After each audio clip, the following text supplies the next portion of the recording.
a half now, like an hour and 20 minutes. I was going to stay on for half an hour, so I'll also leave and pass the torch on to the next people. And I'll be back again shortly too. So, okay, so we'll just wait for. Yeah, Melanie, thank you so much for coming on, and this will be fantastic. That's She's going to read us a poem. Thank you for inviting me. So we'll just wait until, should we just wait for us to disappear, and then you can have the screen.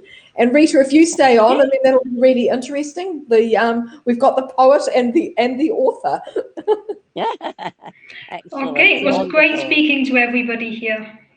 Yeah, it's been fantastic. Thank you everybody for Well staying done, with us and talking with us. It's been really, really great. Just getting things organized. Louise, are you heading off? Yeah, I'm going to be around. I'm going to be watching because I'm coming back on a little bit later as well. And I've got 2 more slots. I've got one with Chantal and one with Joy, who's in Japan, and which will be really interesting for me, because normally at this time of the year I'd be getting ready to go to Japan. So, but I can't this year. So I'm going to go and make a coffee as soon as I've got a break. I'm getting desperate. Oh. Shall I start? I've got my little coffee pot all set up. I've got a little espresso machine. I've got it all ready to go, and all I've got to do is put it on the element. Yeah, maybe you can start with the poem, and we'll just gradually fade out at some point. Okie dokie. This is a famous poem by the American author, the famous American poet who was prominent in the figure of the civil rights movement, and that's Maya Angelou, one of my favorites. And this is called Caged Bird. I'm sure you've all heard about the caged bird. A free bird leaps on the back of the wind and floats downstream till the current ends, and dips his wing in the orange sun's rays and dares to claim the sky. But a bird that stalks down his narrow cage can seldom see through the bars of rage. His wings are clipped and his feet are tied, so he opens his throat to sing. The caged bird sings with a fearful thrill of things unknown but longed for still, and his tune is heard on the distant hill, for the caged bird sings of freedom. The free bird thinks of another breeze, and trade winds soft through the sighting trees, and the fat worms waiting on a dawn bright lawn, and he names the sky his own. But a caged bird stands on the grave of dreams. His shadow shouts on a nightmare screams. His wings are clipped and his feet are tied, so he opens his throat to sing. The caged bird sings with a fearful thrill of things unknown but longed for still, and his tune is heard on the distant hill, for the caged bird sings of freedom. I'm so sorry, I was so nervous. Oh, dear. Sorry about my stumbling, but I was a little bit nervous. Hello, can anybody hear me? Oh no, don't say you didn't hear me. We heard you fine, Melanie. Thank you so much. Oh, that's good. Oh, wonderful. That's good. Bobby, you're on now. Oh, hello. Good evening, everybody. I'm just texting my guest, Petula Skeet, the 5-time Emmy Award winner. She's gonna join us here. So I've invited her. So happy International Women's Day. We celebrate Women's Day every day, really, because we are women. But let me say that men are not, excluded from the celebration, because you have mothers, you have sisters, you have daughters. Pretty much is a celebration for everybody, because you celebrating the women in your life. But thank you for having me here. And I am happy to be on the Hubs account. I haven't seen what has been going on during, this past hour, as I just literally arrived home, I was out with my son celebrating. So we went shopping and had, a bunch of things bought and sat in the garden just chilling and tasting like Korean drinks and food. So I've had a lovely day so far. So I hope you had a great day as well. Hello. Who is here? I am just trying. Hi, Rita. Hi. Bobby, sweetheart, I'm going to leave now. Okay, let somebody else come in. Already? Yes, it's okay. Oh, I'm not even in view. Oh, I'm there somewhere. Are you there? It's okay. I mean, you can make me smaller. I can just come closer, I suppose. Yay, Bobby Baker, Melanie. Hey. Hey, Melanie, how are you? How's I'm everybody good, thank doing? you. How are you? Yeah, I'm good. How awesome is this? The HOPS is organizing another marathon. I have Wonderful. invited a few guests. I know that I am up 10:30 p.m. GMT, so that would be, I don't know, what is that, 7:30, I think, PST? I have a couple of slots because my guests come at different times. So Petula is joining us in a minute, and yeah, she was working, so she's kind of rushing, has a bit of time. So I thought I'll introduce her. I had a coffee chat on my channel a few days ago with her, and she's so inspirational and started her journey. I mean, from she's an island girl from Nevis, and now she has 5 Emmys under her belt and works with big names and celebrities. Well, women, inspiring women, let's say, because celebrities are just women like us that are high achievers, or are in public eye and are seen most. So that's why. But all women are amazing and unique. Oh, doggy there. So yeah. Hello, Peter. Peter, how amazing. I need to give Peter a shout out, okay? I'm sorry. I need to give Peter a shout out because he set up this GoFundMe page for a woman, one of us, a member of our community, a beautiful woman that was one of my first sponsors and the first people to welcome in here after Pablo and Peter kind of took me away from Periscope. But yes, Lucia, that is going through difficult times now, and he and the HOPS team set up this GoFundMe page, and it was lovely because then I did a marathon to kind of gain that last bit of chunk of money that Lucia needed to raise.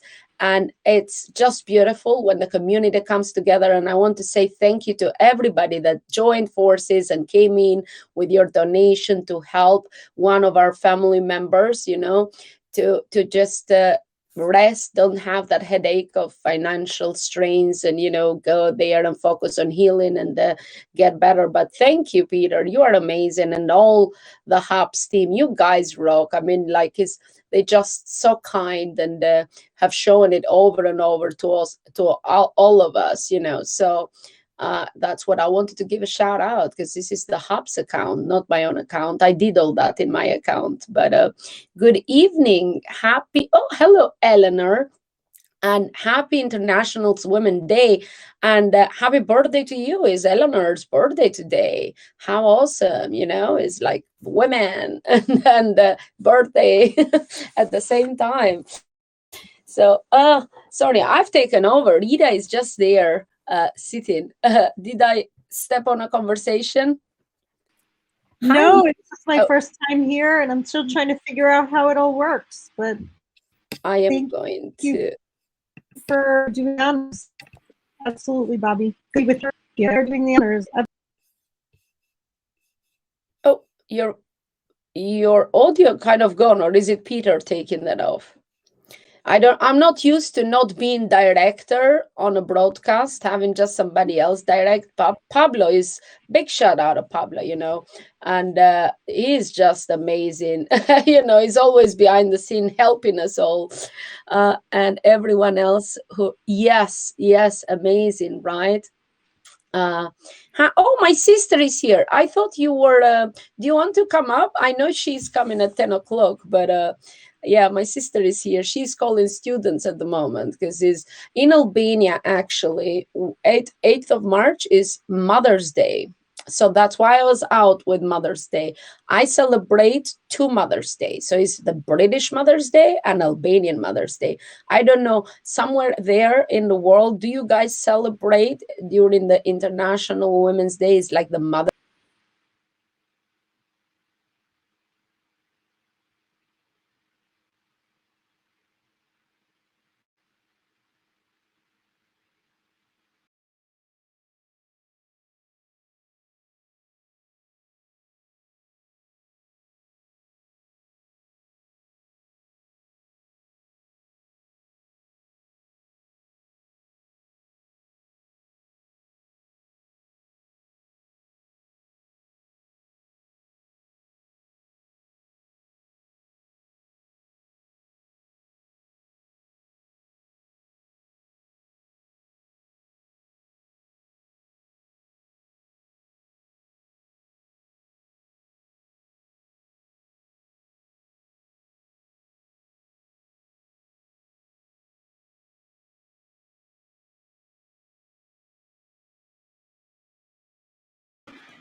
Hey, we're live. Talk about being thrown into the frying pan, Rita. How are you doing? Yeah, I'm not sure my connection. Can you hear me okay? I can't hear you. Hey, my name is Revolution McKinnis, and we're just having a couple of technical glitches here, so I just jumped in real quick. Rita's a friend of mine. We do work together at the nonprofit that I'm a part of. Rita does social justice, racial equity work. She's got a book coming out, and she's just it's really great. Rita, I think you would really love this platform as a way to connect, with women and all kinds of folks. And you're brand new, and it's crazy right now doing one of these marathons. But also get a little bit about your book and what you have a podcast too, right? And talk about women and power, that kind of stuff. Because I'm going to be quiet. Just a general question. Just small question, Revolution. I expect nothing less of you. So, can you hear me okay? Because it looked like at some point that I was freezing. And Bobby is like she's like my co-host on our show R&B. So Bobby might be able to answer the question too. But go ahead, Rita. Oh, we lost her for a sec. I'm here. Hey, Liza.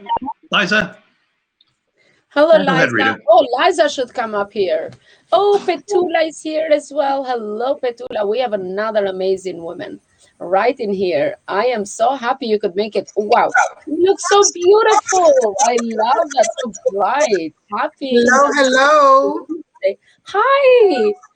Welcome. Thank you. How are you today? I'm doing well. I just got off from work and now I'm here, excited and pumped. It's International Women's Day. Why not be pumped? It's our day. I know, but it's our day every day, girl. I mean, like, whoa. I mean, we're not stopping being women and having all women's problems and everything if it's not International Women's Day. But this is a date that we can bring awareness. So let men know some things that we go through, men that don't know. But women from across the world can raise their voices today and talk about all issues. So highlight issues that's going on, and maybe people in power, can make changes, Yes. So yeah, Petula, I think there is some noise on your computer. Either put the voice down, or because I can hear some noise, background noise on your computer.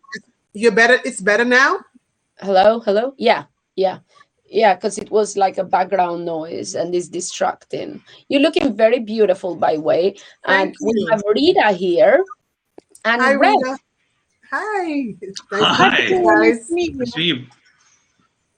So Petula is one of my sister's friend, Donica, that is here watching us.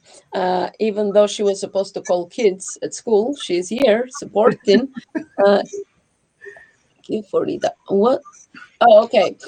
So pretty much, she introduced me, and I had to invite her on my channel to introduce her to a Hubs community, and especially just to bring her on Hubs because she's so amazing, so motivational, and I'm sure she'll inspire so many women out there and young girls especially. And she's got this saying, you know what? I'm gonna let you say it because a dress the lovely motto of yours. should I should I say it or will you say it? Well, it's Creating your signature look, yes. and you go by Creating your signature looks by styling your confidence. awesome. Isn't that awesome?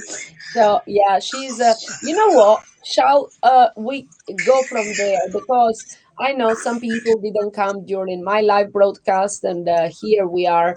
I wanted to say, can you introduce yourself a little bit to the Hubs community on this channel, just in case they missed our interview? You guys can catch interview on my channel, but I'll let Petula just introduce herself to the world out there. So take it away, Petula. Give us an Well, introduction. thank you once again, Helps, for having me. And Petula, who's Petula? Petula is a mother of two, a beauty expert, a 5-time Emmy Award winning hairstylist, and a motivational speaker. But before I wore all those hats, you know, I am from a small island called Nevis. It's 36 square miles. It is so beautiful. I always tell people it's the size of a dot. Like you could put a dot, voila, you in Nevis. But growing up in Nevis, you know, I had so much confidence. I can remember when I was like 3 years old and I had an afro and I was feeling good. But when I turned 6 years old and went to school and started being with my peers, my confidence was taken away from me. I was robbed because they told me I was an ugly girl. I was a very tall girl and still tall. I stand 6 feet tall if I stand up right now, and very dark, as you can see, and I had big feet. So they didn't know what to think of me, so they just said, "Oh, you ugly." So when they told me that, my confidence was taken away from me. And my mom, when I went home and asked her, "Why do I have to look this way? Why?" And she said, you know, in my accent, I will tell you, she said, "Petty, you a beautiful girl. And when you grow up, they're going to want you and you're not going to want them." So that was in my head. I was wondering, how can I purchase beauty? I wanted to look like my peers. I wanted to have light skin because some of them was lighter than me. I was the darkest one and the tallest one. So I wanted to have light skin and I wanted beautiful hair. So that's how I started. When I moved to America, I went into the beauty field. And that's how I started my career. So, that's pretty much a little bit about me. And then I told myself, I didn't just want to be a typical hairstylist. I wanted to be a hairstylist with a purpose. I wanted to help other ladies that got their confidence taken away from them, or who look like me and they felt ugly, for them to discover themselves, to let them know that they're one beautiful human being. And that's how I really started in the beauty field. I always tell people I started by default, but it was one of the best default that ever happened to me in my life. Amazing story. I mean, like, you shared more of it on my channel, but as I said, guys, have a look at that interview. But I love like how kind of when you share your story, it does connect, but it gives hope to other young girls out there, because how the social media is these days, so much pressure.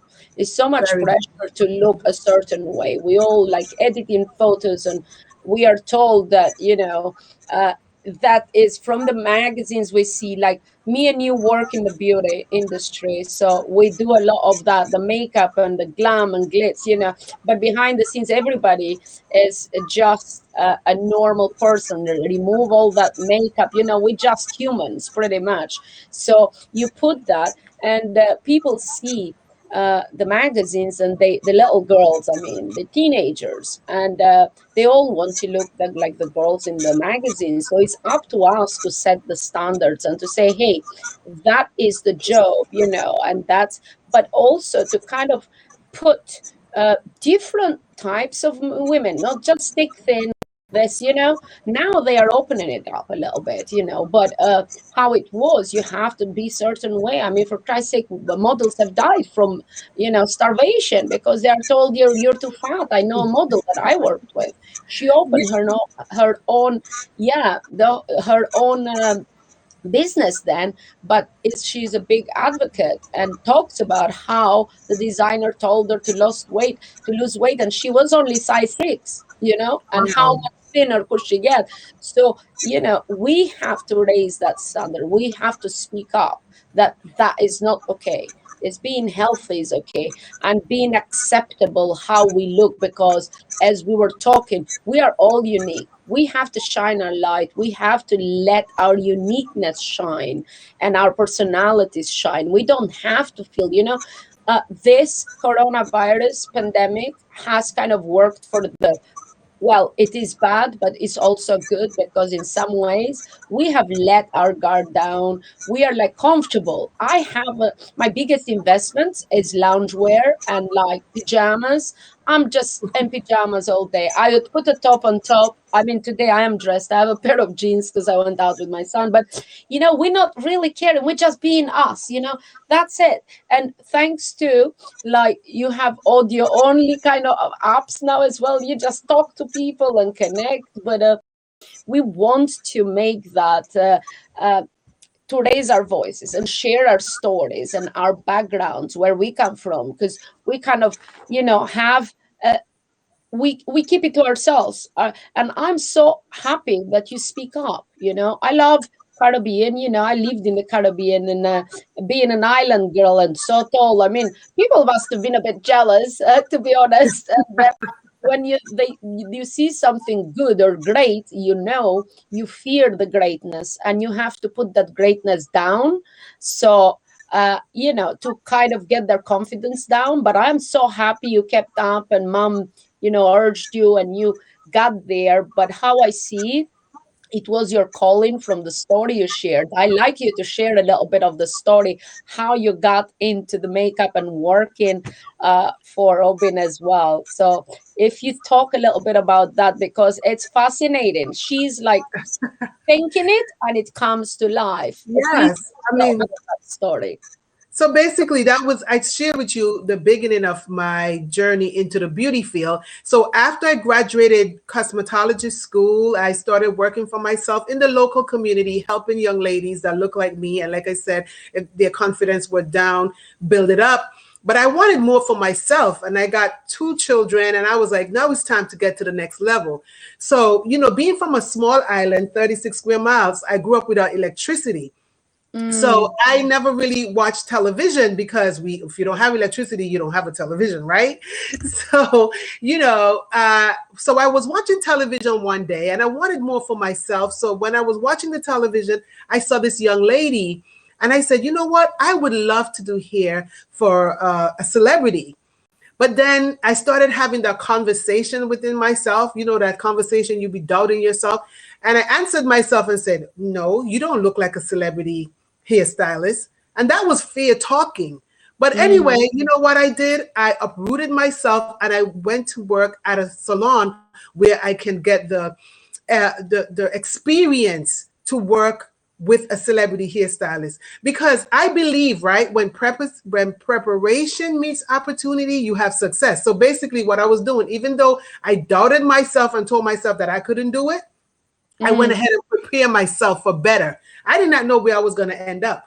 But this is a true story. So after a year working as an apprentice, and mind you, I was working for myself already for 8 years, at a local salon, but I wanted to be more on the international platform.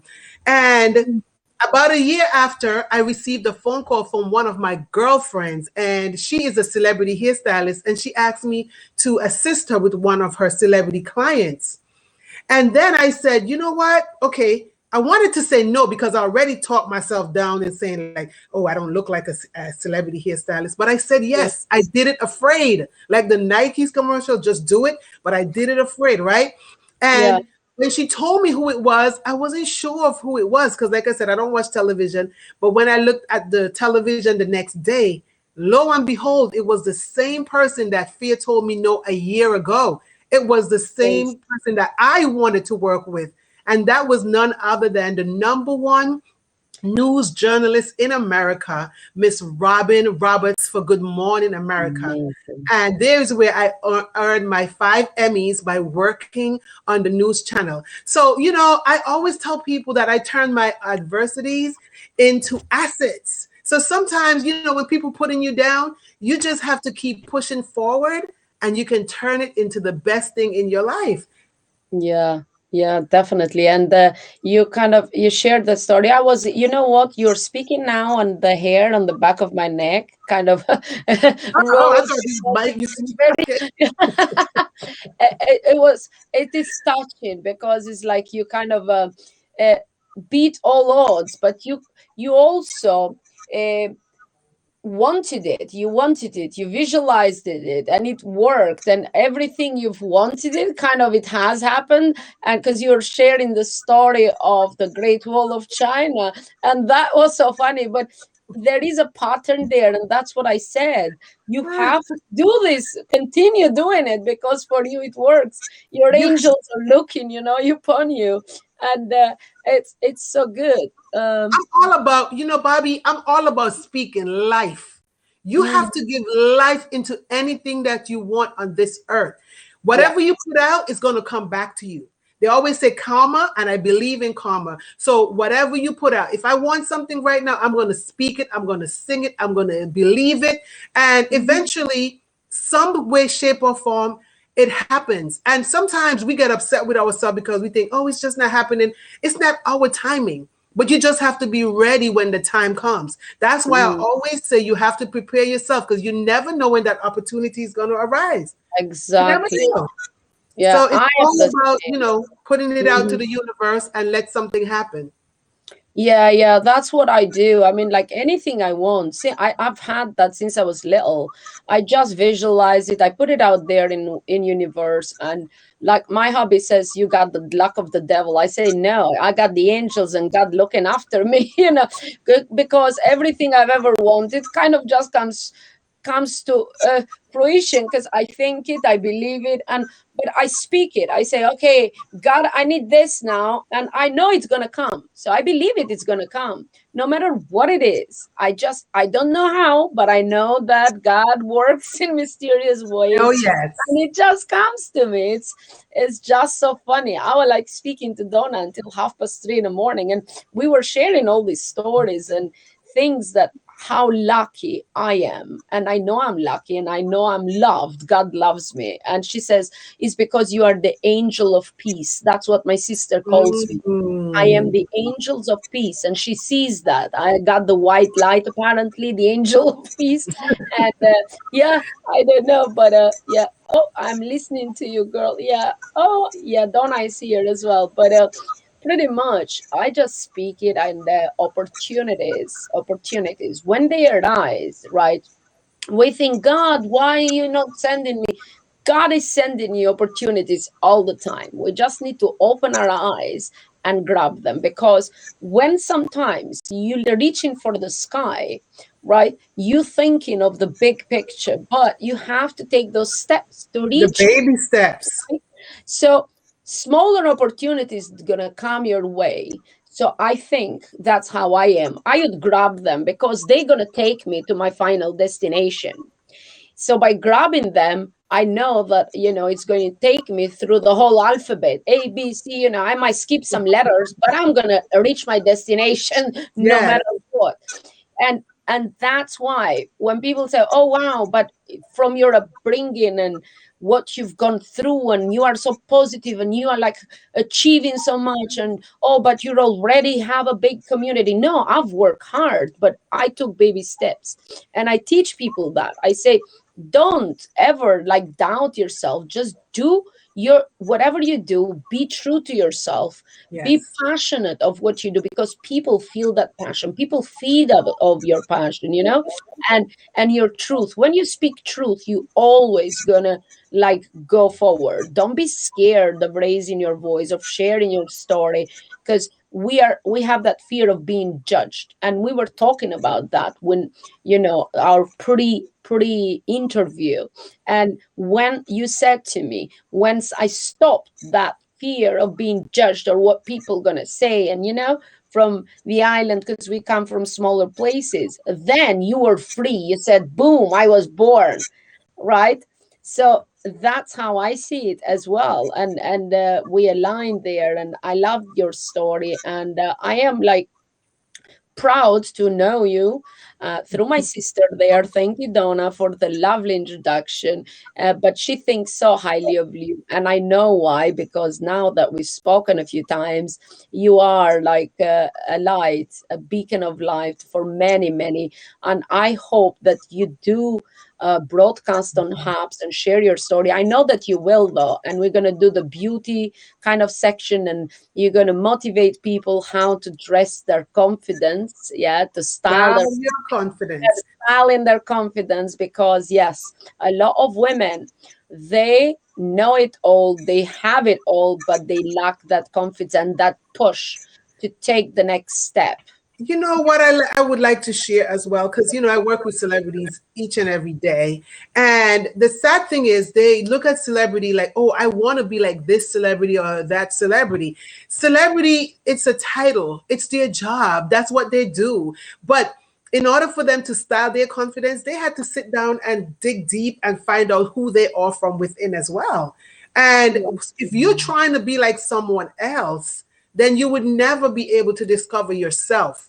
But like I said to each and every one, like because of COVID, we all became the celebrity, instant celebrity, because we all showing up on virtual social media virtually and stuff like that. So now we definitely need to bring out the celebrity from within us and just enjoy who you are. The reason why I love talking to women and like sharing and helping and uplifting women is because I'm a product of the product. I've been there. I've been broken down. I've been I thought all these things of myself and everything, and then I turn it around. And because of turning things around, I am who I am. And that's why I want to share and spread the light throughout the whole world. Because at the end of the day, we are unique human beings.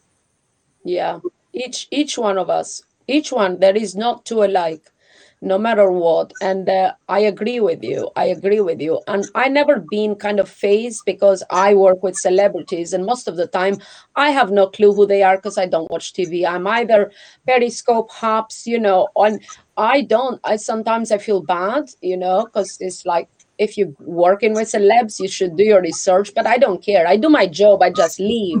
Only when I get tagged, and then I'm like, oh, okay, I know that show, kind of thing.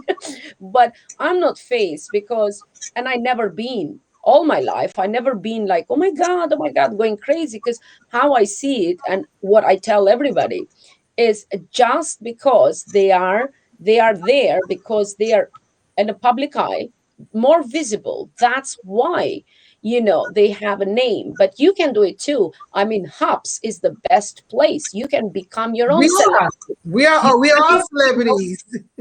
Precisely. I have my own TV channel here. I'm reaching millions, hundreds of millions, not just millions, So and I am reaching, right? And so it's like during these 6 years, yes, I have reached hundreds of millions, not just millions. Okay. So I know the impact, and my voice carries weight.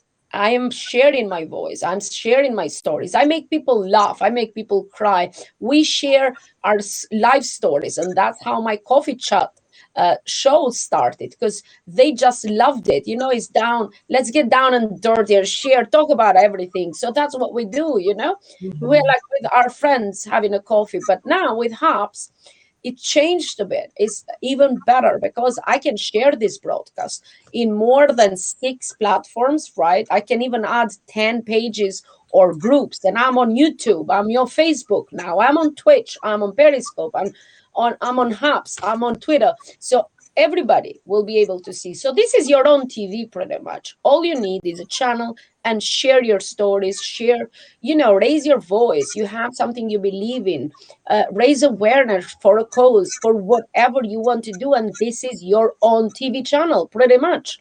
And it's free. What is better than that? It's free. So you have it and you lack confidence. Listen, confidence come. It's like practice make perfect. You're going to do it like 5 minutes first day, 10 minutes until people will come in and they will support you, because this community is so amazing and they all support each other. And don't feel shy. That's why I tell people, just think, you have one person watching you, that person is important. Okay, because think of us two are in a coffee chat, we're just having coffee, or just doing a private like broadcast, but just having chat, and we're going to have each other's attention because we need that to communicate and to relate. So it's the same. So don't be fazed by the numbers grow when people, if you are honest and you be true to yourself, people will love you, people will support you in your journey, and they are more forgiving than you would think, because this is a raw news. This is right there, like, my green screen could fall right now and I'm like, whoops, showing all my background.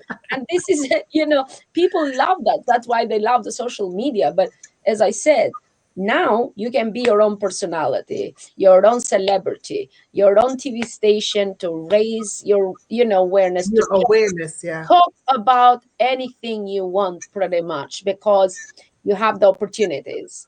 That's what I say. Awesome. Don't be fazed by the status of a celebrity. Just because somebody is more visible, it doesn't mean that they might be like good people either, because we can meet people, is bad people and good people in all areas, in all walks of life.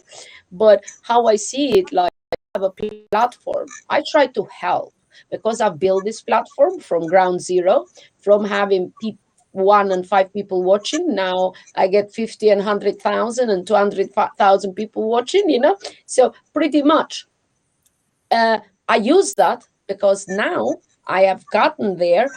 I'm using it for good. I highlight amazing people, stories. I bring in, because I can do that now, because I want to elevate others. Okay. Yeah. I work hard to build my community, but now I want to offer to my community, a little bit more. I want to showcase other people's work, not just mine, other artists, other amazing people like yourself, to highlight your achievement, to, just say, hey, well done, Petula. And I'm so proud of you. And it takes a village to build a community, and that's what it is. You're building the village, and you're building strong communities, and that's what we as women should all be. Just build that village one by one until we build that great community, and then we go over, take that community and start building villages all over the world. And it's just spreading the love, spreading the light, sharing. Those are the things that build the village that turn into great communities. And I'm so happy, and I'm just glad that I'm from a small island.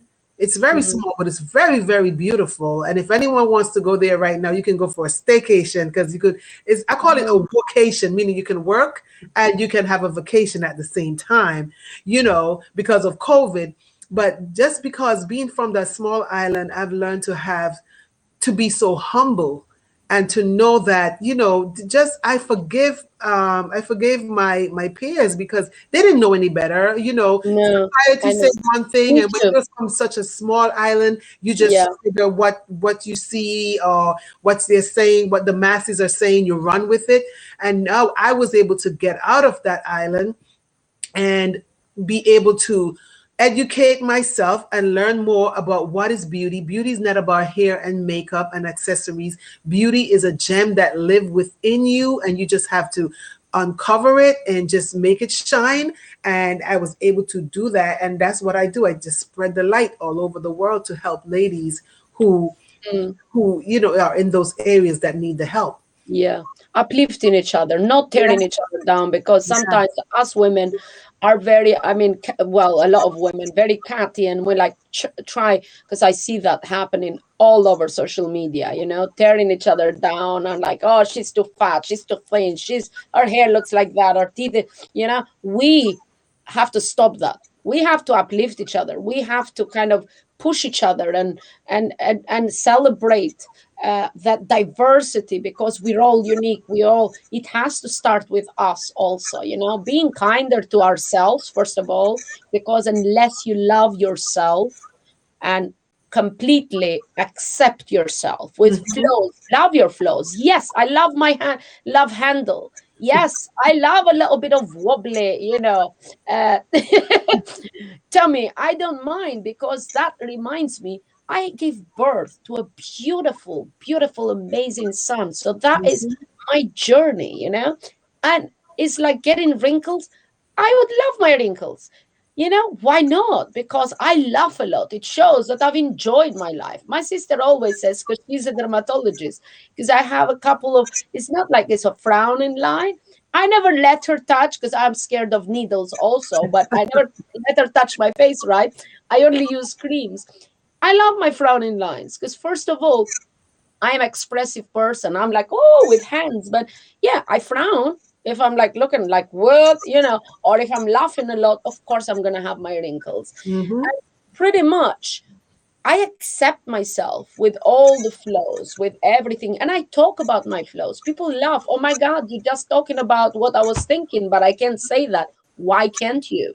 I mean, I talk about everything, because those are daily things, daily challenges and things us women go through, And why shouldn't we talk? Why should we keep it like hush hush?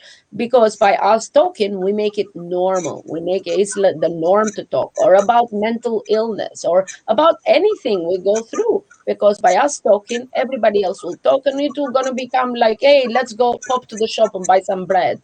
Talking about, hey, I fell down, I'm suffering from depression this month. But if you say something, they're gonna say, ooh, she's a lunatic, or, oh, you're scared that somebody's going to take your kids and put them in foster care because you're not capable of raising your child.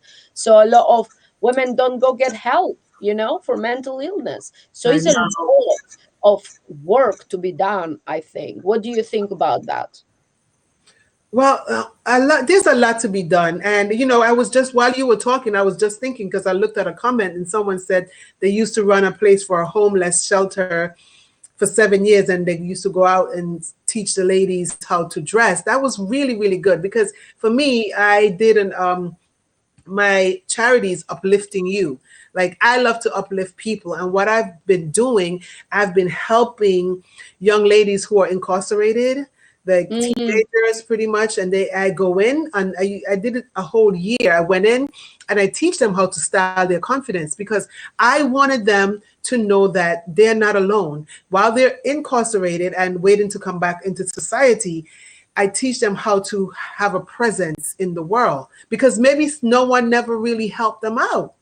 So sometimes we see people and we judge them, or we don't really take time out. But what I do, I try to go into the trenches or into the villages and the areas where I see that we should plant a seed into lives. So that's what I've been doing. I try to give back to the community, to let them know. I teach them, dining etiquette, how to have a 3-course meal. Like, if in case they're invited somewhere, they know that they have a room at the table. I teach them about how to present themselves, how to accept themselves, how to love themselves. Because maybe some of us were born into hatred or poverty, and hearing all these words, the negativeness. We're born with negativity around us. So we have to stop the curse somewhere. So that's what I truly believe. And like I always tell people, I'm a product of my product, meaning I was never being incarcerated in locked up in jail. But sometimes you're being incarcerated in your mind because of the things that you put in your mind. You put yourself in jail. And I've been there because, accepting society. Fear. Yes, fear is incarceration. Accepting what someone say about you and you didn't even really look into it to know if it's the truth is incarceration. So it's like, while I'm unlocking those things and freeing my mind and be liberated from those things, I am also learning how to liberate others as well. And teaching them about themselves. So it's a beauty, like I said, in the business that I'm in, it's not about like the hair and the makeup and the glitz and the glam. No, it's from within. It's teaching someone really how to take back their confidence. Do not let no one take it away. Don't let no one judge you and tell you who you are. You judge yourself. Because most of the time, you'll be so confident. And then when you go outside and someone is telling you like, oh, why did you wear this? Or this doesn't fit or whatever. But if you're not really 100% confident within yourself, you start cutting off your nose and you're spoiling your face because someone is telling you this or telling you that. So it's all about planting that seed of confidence within each and every one of us, and then just let it grow. It's like a tree. You have to, once you water it, it's going to grow. Definitely. Yeah, you are right, 100% there. Because, and that's what I say. But I used to practice that. It's not because I'm selfish or full of myself. It's just, I don't know. I've invented that thing because I was told, oh, like, because I grew up overnight, I became a woman, you know, got like, ooh, all of the sudden just developed overnight. And oh, you're fat or this and that. So names. And my mom sat me down. No, you're becoming a woman, a beautiful woman. And you have to love yourself, you know, because that's what woman is. And no woman is alike. So you have a woman shape. You are, is called hourglass figure. And look at this woman. So she showed me. So there is Gina Lollobrigida, Sophia Lorenz, all the women with hourglass figure. So yes, they have this figure, your kind of figure. So you have to love it. You know, the world love these women. You know, just embrace it. Whoever tells you you're fat, just let the words go from one ear to the next. So find something good. What I have, and I tell my sisters too, and I tell everybody that come during my broadcasts, I say, find one thing you love about yourself, because it's not that you hate everything, right? Your eyes, your lips, your hair, like you would wear a nice jumper. Whoa, you're looking beautiful. Just repeat that and kind of just tell yourself over and over until your brain gets it. And the whole day is going to change. The whole kind of idea, perception of yourself is going to change for the day. So take the time, I say, take 2 minutes of your day, 5 minutes, whatever, when you put in makeup or when you're dressing, and compliment yourself. Even if you don't believe it, you're so beautiful and you're so amazing. Just lie to your brain, I say. Lie to your brain. It doesn't matter. Even if in the beginning you say, oh, but I'm fat, or oh, but look at this, you know. Don't lie to your brain, but pick one thing that you like about yourself and compliment yourself on that thing. Because it changes the whole course of the day. And wear colors that will uplift your mood. Oh yeah, that is so important. Yeah, like yours. You know, as soon as you came, I'm like, whoa. Oh yeah, you're going to see me coming. You're going to see me coming. I'm like the light pole outside. I shine bright like a diamond all over. Light up the world for each and everyone to see. Petula is in the house. Awesome, awesome. So pretty much. I am like that. I'm like, you can see me from the moon. I'm trying to read some comments for a minute because I can see people. But yeah, guys, compliment yourself. Wear colors that will uplift your mood, and you'll be like, whoa, you know, look at that. The day is going to go so much brighter. I changed few clothes until I find the right color, because sometimes my skin could be not as shiny and not as, you know, healthy looking in the morning. So I would wear clothes that would uplift my mood, and whoa, my skin all glows all of the sudden. I have to see some comments here. Hi, Bobby. Oh, Lisa is here. We need to invite Lisa. I don't know if, although I can invite Lisa in a minute. Hi, Lisa, and welcome. I am just, do you have, yes, do you have something else, another device that is making the noises there? Because you get this tickling noise. Okay, so I turned my phone off. I don't know if it was like a vibration or something. Yeah. Okay. No, yeah, it comes. Maybe the voice is a bit higher or something. I don't know. The volume. Is it fixed now? You're still having interference? I don't know. No, it's okay. No, it's okay. But it kind of goes up and down. Let me put my voice a bit down as well, because I'm loud by nature. And I'm like, when I come here to talk, I sound like I'm screaming. My voice is so loud, you know. I can't wear that red. Of course, you can wear the red. You know, I am the queen of red lipstick myself. They're If I'm different feeling shades of low, red. They're different man, shades, right? You know, so you find your oh, shade. is a red. I have done like a tutorial on what lipstick suits each skin tone, but we can do that together. Every woman can wear red. I say Yeah. if you slap on some red lipstick, you'll feel good to go, you know.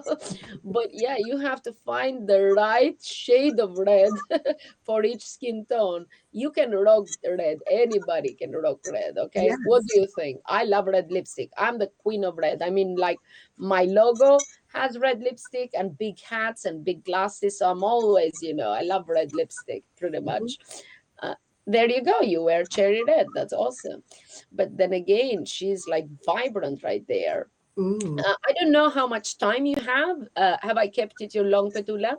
Well, I'm good. I have about another 10, 15 minutes if you need me. If you need Okay. I'm really having a good time, just, empowering women on this beautiful day.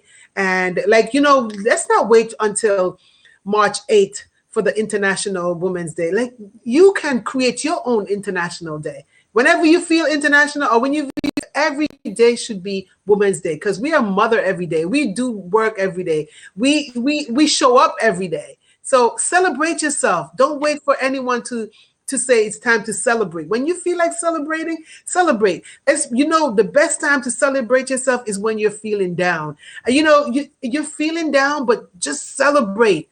No matter what, because if you're feeling down and you put in your mind that you're feeling down, you're just going to go lower down the rabbit hole. But if you're feeling down and you're telling yourself, you know what, I'm down, but I'm not staying there. I'm going to pump myself. I'm going to push myself back up.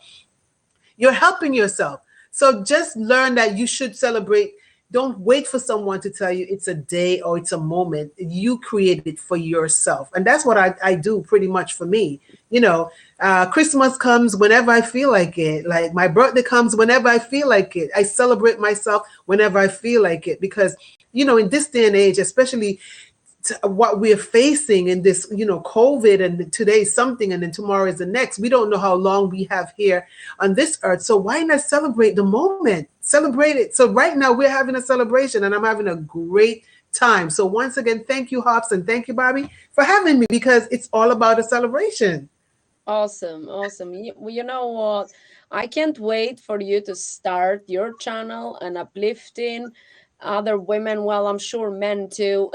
Oh, yeah. We I are think going you're jealous, but that's all right. We share. Yeah, we are going to do something with the male grooming as well, and talking beauty and confidence. And we're coming up with something, but she has something with my sister going on, but it might be added my confidence behind the lens, into live streaming, while Petula will do dress your confidence, and my sister, she just teaches people to do confidence. She is like awesome life coach and chakra healer, and she cuts cords, and she's like, just does mindfulness with a purpose. That's it, loving yourself within. So yeah, these powerful ladies have joined forces, but this other powerful lady joining forces too. And yeah, we're gonna do something awesome. But I can't wait when you kind of start, because you belong. How I see it, you've been so much behind the scenes on TV. Is ABC, right? So now, Yes, ABC, time. #1 morning show. Good Morning America. But you've worked with many other, successful and powerful women out there that are inspirational. I know that, who was it? Hold on. Michelle Obama. I love her. I know you know her from ages ago, but yeah, I love Michelle Obama. That is amazing, isn't that? And pretty much, as you said on my show, that it's just women. It's just women like us. They give birth, they go to work, do their own thing. So pretty much it's awesome to kind of hear your stories, and I'd like to hear more of them, because I know you're not gonna get everything on an interview, but I like to hear. It's like, grab a coffee and let's gossip, behind the scenes. It's amazing. It is amazing. Yeah. Okay. Well, that has been awesome. We have some other guests. I know that I've invited Lisa as well, but I didn't not know she's an artist. I did not know if she was free, but she has arrived here. I don't know if she Okay. wants to come here. And we have somebody else. Hello, Lucia. And Lucia is here. Hi, Lucia. Oh, hi. How are you? There you go. That is Lucia. Lucia is an amazing HAPS member, team member, an awesome lady. We did the other night, we did like a broadcast for Lucia, raising some, funds because she needs an urgent operation. And we sent her lots of healing and prayers, healing vibes, and good energy because she needs it. But I am like really thankful, I was saying earlier, for the community of hubs that came together and just being so giving and so kind and so lovely. So pretty much that's it. It's like I love this community, and I hope you will love this community just as much as I do, and be part of it. I am like blessed that you did open an account. That's it. My aim is having people join, and once they see the love and the support from this community, you'll be stuck here, girl. You'll be here. I'm stuck already. I'm stuck. I'm Like, stuck. hey, Well- yeah, that's it. You are like coffee chat with Petula. Let's Alrighty. stress and confidence today. But yeah, that's it. I mean, like, Okay. you are free to leave anytime, my love. Thank you. Thank you. so Thank you. much for taking the time to come here tonight, because I know you have a busy schedule, but I am thankful. Any last words to leave our HUBS community?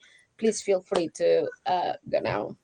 So, to all the ladies out there, if this young lady from Nevis, 36 square miles, full of confidence, can make it in the world, and you can make it. From today on, stop doubting yourself. Make sure that you speak words of wisdom, words of uplifting, words that's going to take you places, because whatever you put out will come back to you 100-fold.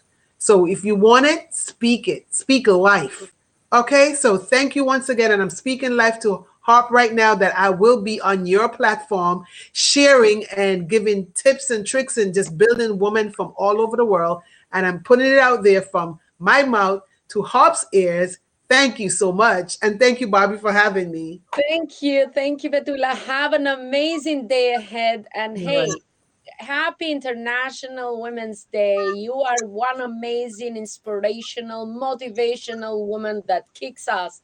I'm sorry I said the bad word, but yes, you do.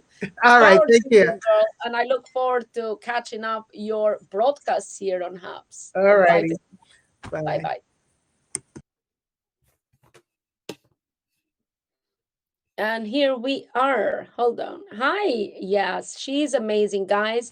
Please make sure you follow Petula, because she's an amazing lady. And yes, she's going to inspire you all. She's amazing. She has amazing stories. Okay. You'll be mind blown. I know a few of those, but I can't wait to learn more. She's worked with some very, very, very big people, and I need to hear. I'm like the fly in the wall. What is happening? I want to know behind the scenes stuff. I love all the behind the scenes stuff. So I don't know whose turn was it right now, because I can see it's only me. Okay, cool. Come on in. I saw you come in, Lina, and then you left. Hello. Hi. I don't, because I have to see. Yes. Do you know? Yes, but she left. Rev, you can come up for a minute. Thank you, Eleanor, the birthday girl in here. I hope you enjoyed that chat with Petula. I have to check the schedule because I don't know who else was up today. Oh, there is Rev. Hello, Rev. Are you there? I don't know if he's there or not there. I have to check with...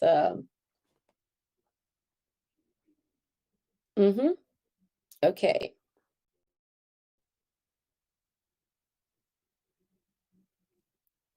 Okay, I don't see. He's just loading. Are we still live? Because I can see Rev is. Are we having some difficulties. You guys hear me? Oh, she's coming in and going out, coming in. So it's just me here pretty much. And I can see my color has gone bonkers. What is this pink on my dress? Like, what? This is not good.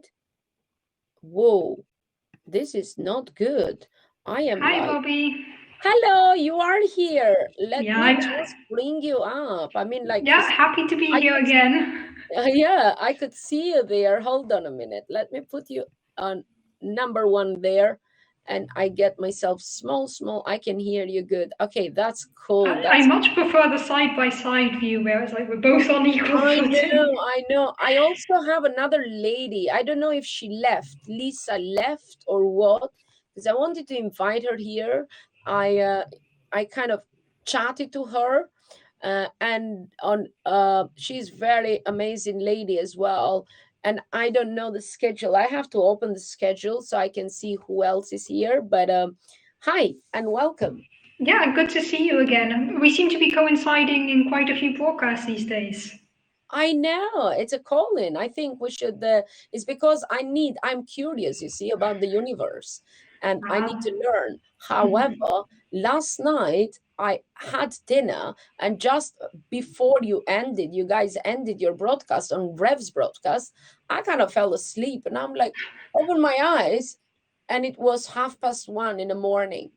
I'm like, okay, so Rev must have gone then. I was half expecting Rev to be still live.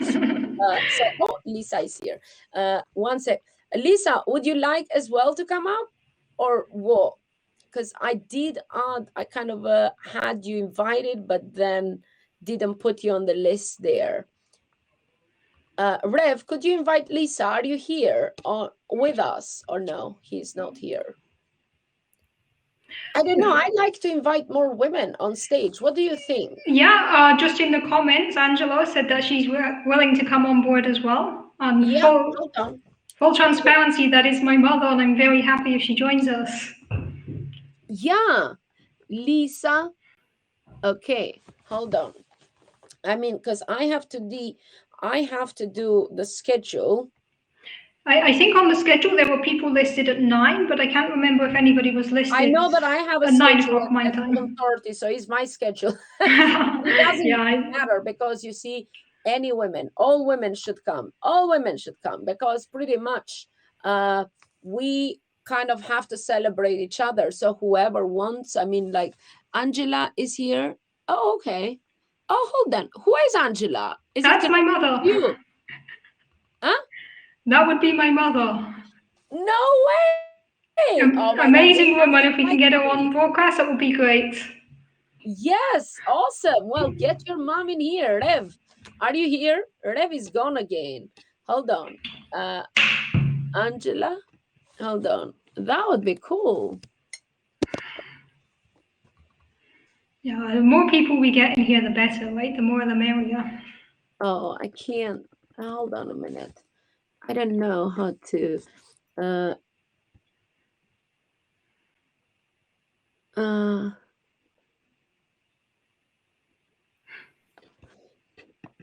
One second. You can talk a little bit and about yourself and what you do, introduction. Yeah, I mean, I was on this broadcast like an hour ago. I already did the introduction, but happy to do it again. Oh, you did? Oh, no. Yeah, I was on for like an hour and 10 minutes already. This is my second go today. I'm trying to invite Lisa.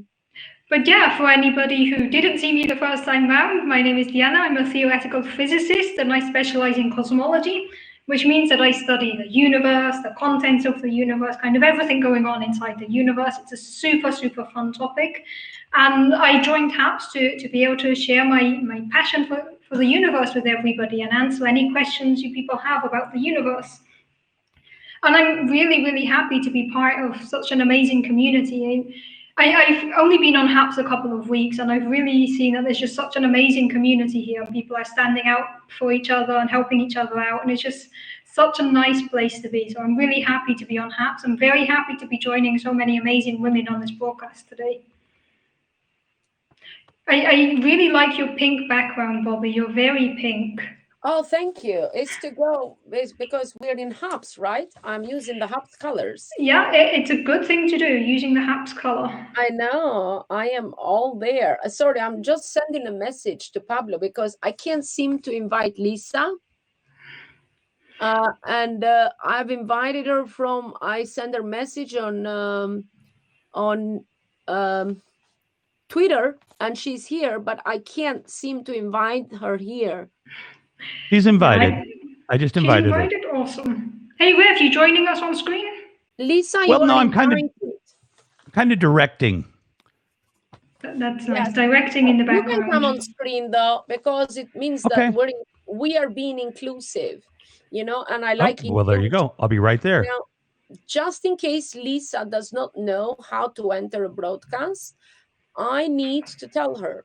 So Lisa, if you are here and you're watching, you have to get out of this broadcast that you are watching me. Then you click on Go Live button on top, and then you watch for this name of broadcast, International Women's Day Broadcaster Marathon, and click Launch Studio. So yeah, pretty much that's how you do it. And did you invite Mom? I can't invite people, so you know, if anybody wants to invite her, that would be great. If you're inviting Mom, did you invite Dina's mom? Yeah, I did. Dina C. Hooper? Nope, that's you, Dr. Hooper. Hang on. That's me. Angela's here. She's invited. I mean, she's invited. Yeah, Angela, if you're still here. Okay, I invited Lisa, and I also invited my sister. Since your mom coming, I want to make this a family affair. Right? Let's bring in all the great women in our lives. Exactly, and I want to invite Lucia. I know my other sister has lost her voice, but she might come on my second slot. Is it my second slot at 10:30 p.m. I think UK time? So later on is my other slot, and I am Maya. Well, might join us. She's in Mexico in a retreat, but Maya, the CEOs of Hub's wife, might join us. And I thought I'll invite my sisters and a couple of other ladies that are awesome, that I love and inspire me. So I thought I'm going to bring them all on stage, and we just have a chat and share our stories and what have you. So, but that's going to be later. But yeah, I'm inviting another artist. It's just that they're not joining. So guys, if you are brand new to Hubs, that's what you do. Get out of this broadcast that you are watching us. Yeah, you are on that slot. That is amazing, Lucia. But if you want to come right now, have a chat with us, come on up. If you feel up to it, that is. No stress, no stress. Hello, Bannerman. How are you? So we have Lisa here. Are you ready, Lisa? There you go. Hi. Hi, Lisa. Hi, I'm ready. It took me a minute to figure it out, but I did. Awesome. That's why I tell people click on Go Live, because they try to get in, but they don't know how. So if you click on Go Live, that will bring you, you know, the Launch Studio, because I know this might be your first time. Is this the first time on Hubs? Yeah, this is my first time, definitely. And hey, welcome to Hubs. What a way to enter the community, coming on the official Hubs account. Isn't that awesome? Welcome that is to cool. Hubs. So yeah, I got Lisa. Do you want to tell people a little bit about you, and where did we meet, and how did you come and join Hubs? Take it away. We met on social media. I believe it was Clubhouse at first. We were in a little group, and we were talking about the Twitter Spaces. So we hopped on a Twitter Space together, and then you introduced me to Hubs TV. You said I would be, you know, I would really like this platform, and it seems really neat so far. So, yeah. I am in the Boston area, and I am a mixed media artist. So, and I love that you had me on today, because a lot of my art has to deal with women. I have a paper doll series, and it's all female shapes. Let me just take one down here. Woo! And it's all shaped like women, like paper dolls. That's beautiful. Yeah. Yeah, and that's why my background is with women. That is my collection of women from around the world that I have done. Hold on, let me just do this. So if I do this for a second and I kind of remove myself, okay, let me take this photo and just put this instead. I'm changing my photo. So hold on, this is a text, right? So this is a collection of paintings that I've done for is all women from across the world, all different, beautiful women. I kind of combine makeup and hats and the beauty kind of, because I love beauty and fashion. So I combine them all to create those images. So that's what that collection is about. But I love that you do that. Thank you for sharing. Thank you for having me on. I have one of my. You're both amazing artists. My Frida. I thought you might like that too, Bobby. Frida. Oh wow! Oh, that's nice. You know what? That's what we decided. We decided that on the International Women's Day we should do something and paint an inspiring like artist, right? An artist that inspired us. So I thought maybe us Hops artists could come together and paint probably Frida Kahlo, because I haven't had painted Frida. Maybe later on, when it's not my slot, I can start and paint a little bit of Frida. I think is that your mom? That is your mom. She's still awesome. Yes. in her camera. If you place your camera somewhere so it doesn't move, that would be helpful. So I'll bring you back up like until you fix your, keep it straight. Perfect. You are good. You're good to go. Hello, Angela. How are you? Hi, good evening, good morning, good day to everybody, wherever you are. And thank you for allowing the mom to come into the room. Always happy to get you on board. I don't know how to change. Maybe if I go, how can I put you up? So there you go. And if I come here, will I come down? Yes, I can put you next to your daughter. Isn't that amazing? I love that view. That's cool, because all I see is myself super large, and that's not a great sight. Okay. So, but there is another button, because you are on the phone next to it, and it says live, and that will show you probably the live stream, what other people see, I think, because I usually broadcast on the computer, so I don't have that issue. And to be honest, I'm not so keen on the phone. I haven't figured out how to use the phone for this yet either. The larger the better. Otherwise, I'm going like that. What is that? What did they say? Yeah, I'm really hoping the way that I see the audience preview is not the way you see me, because it's kind of a little bit disturbing. No, it looks really pretty. It's really you look amazing. On your face, you look beautiful today. Thank you. I'm just jumping in for a second. Dr. Hooper's mom, Angela, wow. Like, your daughter is like a superstar. She's amazing. She is indeed, actually. She's been inspiring us since she was about 2 years old, maybe even before. So it's been quite an exciting journey watching her develop her career and just teach us everything. I've got to say that I understand mostly about 50% of what she says, so it's always entertaining. We need to push that, gradually increase it. Get more people I'm to going to understand jump more back science. out. So I'm not the fanboy here, but Dr. Deanna Yes, you are. Hooper, yes, you are. PhD. You are. You like fanboys? Well, I'm trying to. You can stay there because it's more. Okay. It's better when we have a man as well, because we like the manly voice as well. Maybe you like to ask some questions, or have if you have questions, you could ask there. But I want to kind of introduce Lisa a little bit, and I want her to tell a little bit about herself, and then we continue with mom and daughter convo, because I'm sure Lisa is busy because she's on Twitter Spaces as well and Clubhouse. Probably she's got other things because it's International Women's Day and everybody's so busy going everywhere. So I don't know how much time you have, Lisa. So time. I'm not sure. I said I have a little time. I'm not sure where to start. I always have a lot going on.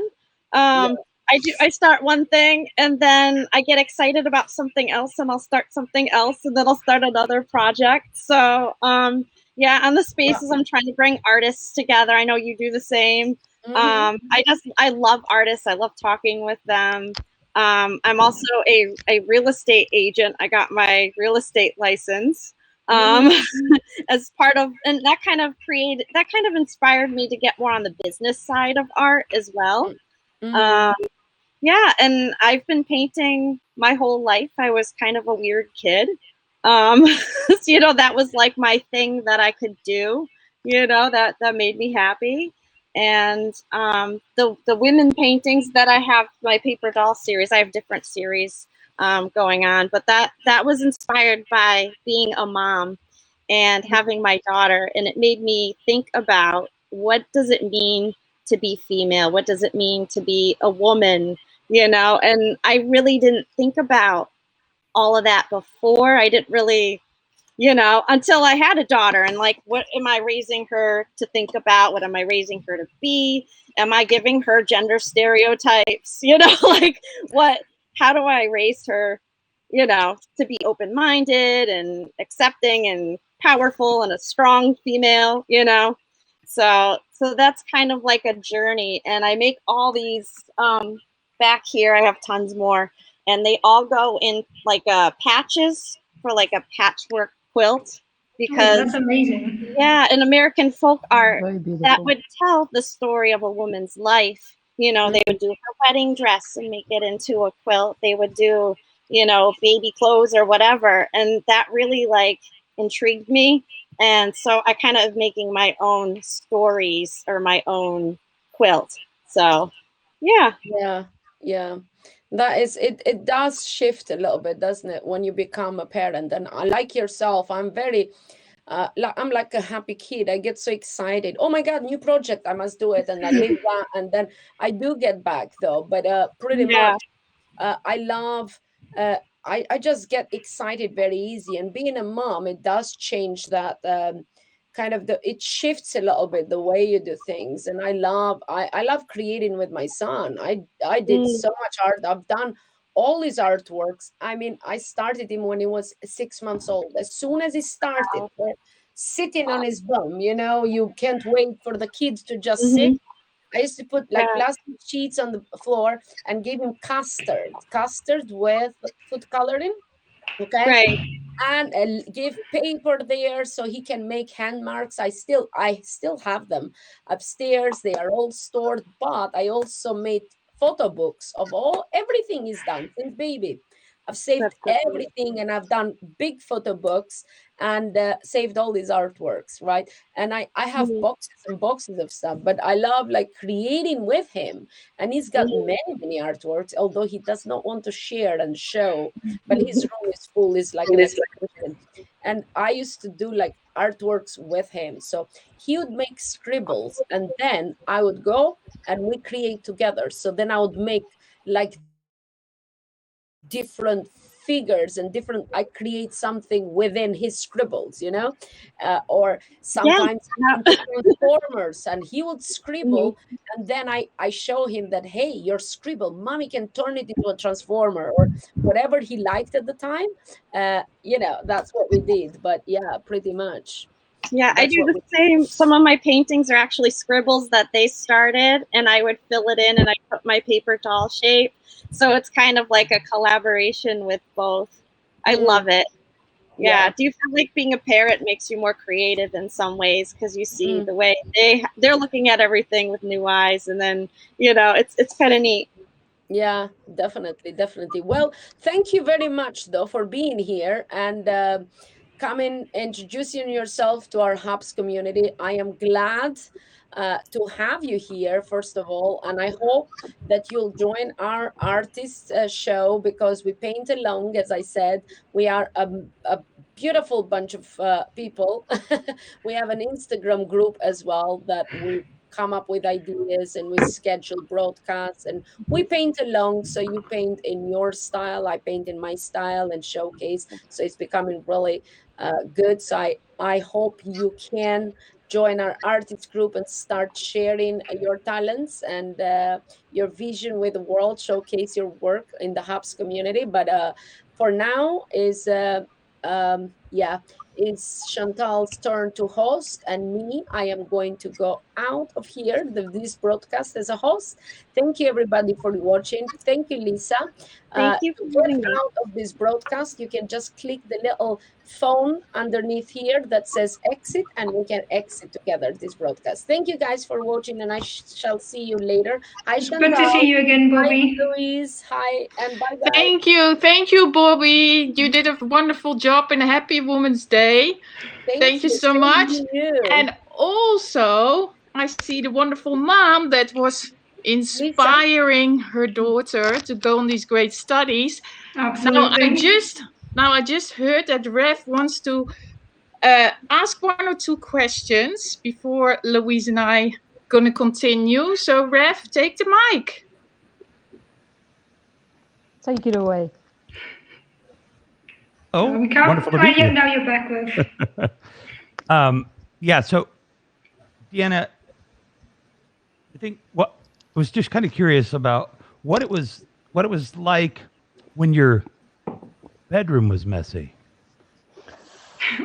Yeah, I mean, I would blame entropy, right? Yes. Yeah, yes, exactly. I saw your broadcast yesterday, and I kind of grimaced at the question.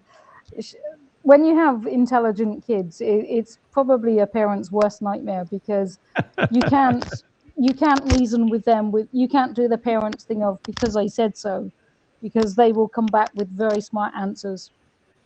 Deanna is the youngest of my kids, and her brother is in a different way, but very smart too. He's not in the same kind of academic career as Deanna, but he's kind of smart in a different kind of way. I'm sure Deanna will agree with me.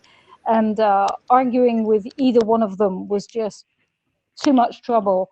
And I think they quickly realized they were the parent and I was the learner in the business from a very young age. Yeah, especially when we'd gang together. Like if me and my brother agreed on something, that was that. If we were in agreement, that was what was going to happen. Yeah. Poor parents. Being the parents of smart kids is a real challenge. Well, sure. I am just ecstatic that the two of you were able to be here, kind of on your premiere together, and on International Women's Day, and after just. I'm telling you, one of the most fun interviews I've had with your daughter. And I kind of hope you both might come on together sometime and we can, let's talk about smart kids and saying my room is messy because of entropy. Yeah. I would have used that if I knew what that meant when I was 16. So I definitely appreciate you, coming on. And Deanna, thank you for being on standby to jump in here too. It was lovely. Really appreciated. And Chantal and Louise, we're going to let you take it away, but we're just a little behind, folks. We're not doing too bad compared to the last marathon. So if you're coming up soon, we're just maybe 10 minutes behind. So I'm going to jump out. Ladies, have a blast. I'm here to direct. So just let me know if you need anything. Nice to speak to you in person as well. I look forward to our next chat as parents of challenging kids. Excellent, ladies. Thank you.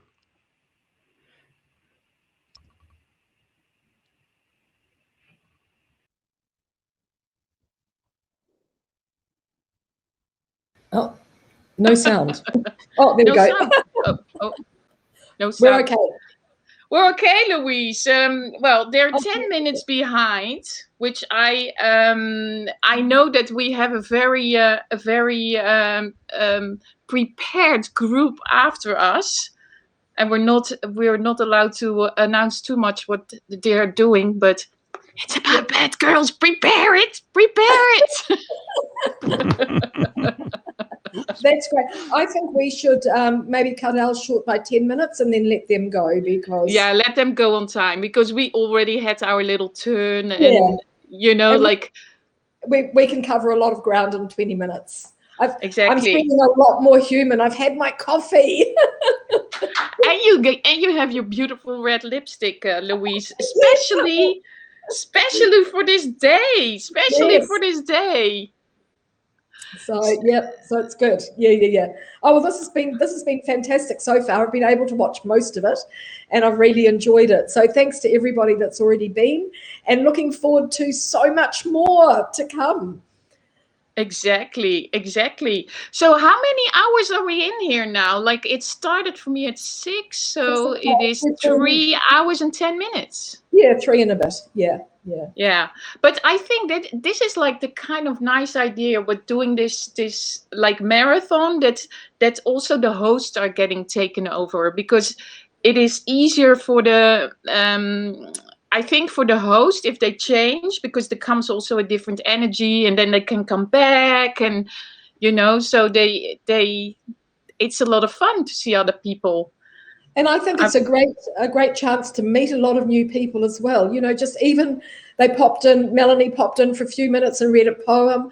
Charlene popped in from London. Jilly popped in from Seoul. It has been so international, and we don't need people on for a long time, but just to make a little impression. And that's the way it works. Exactly, because what was the name again from the lady that did a poem earlier? Because that was amazing.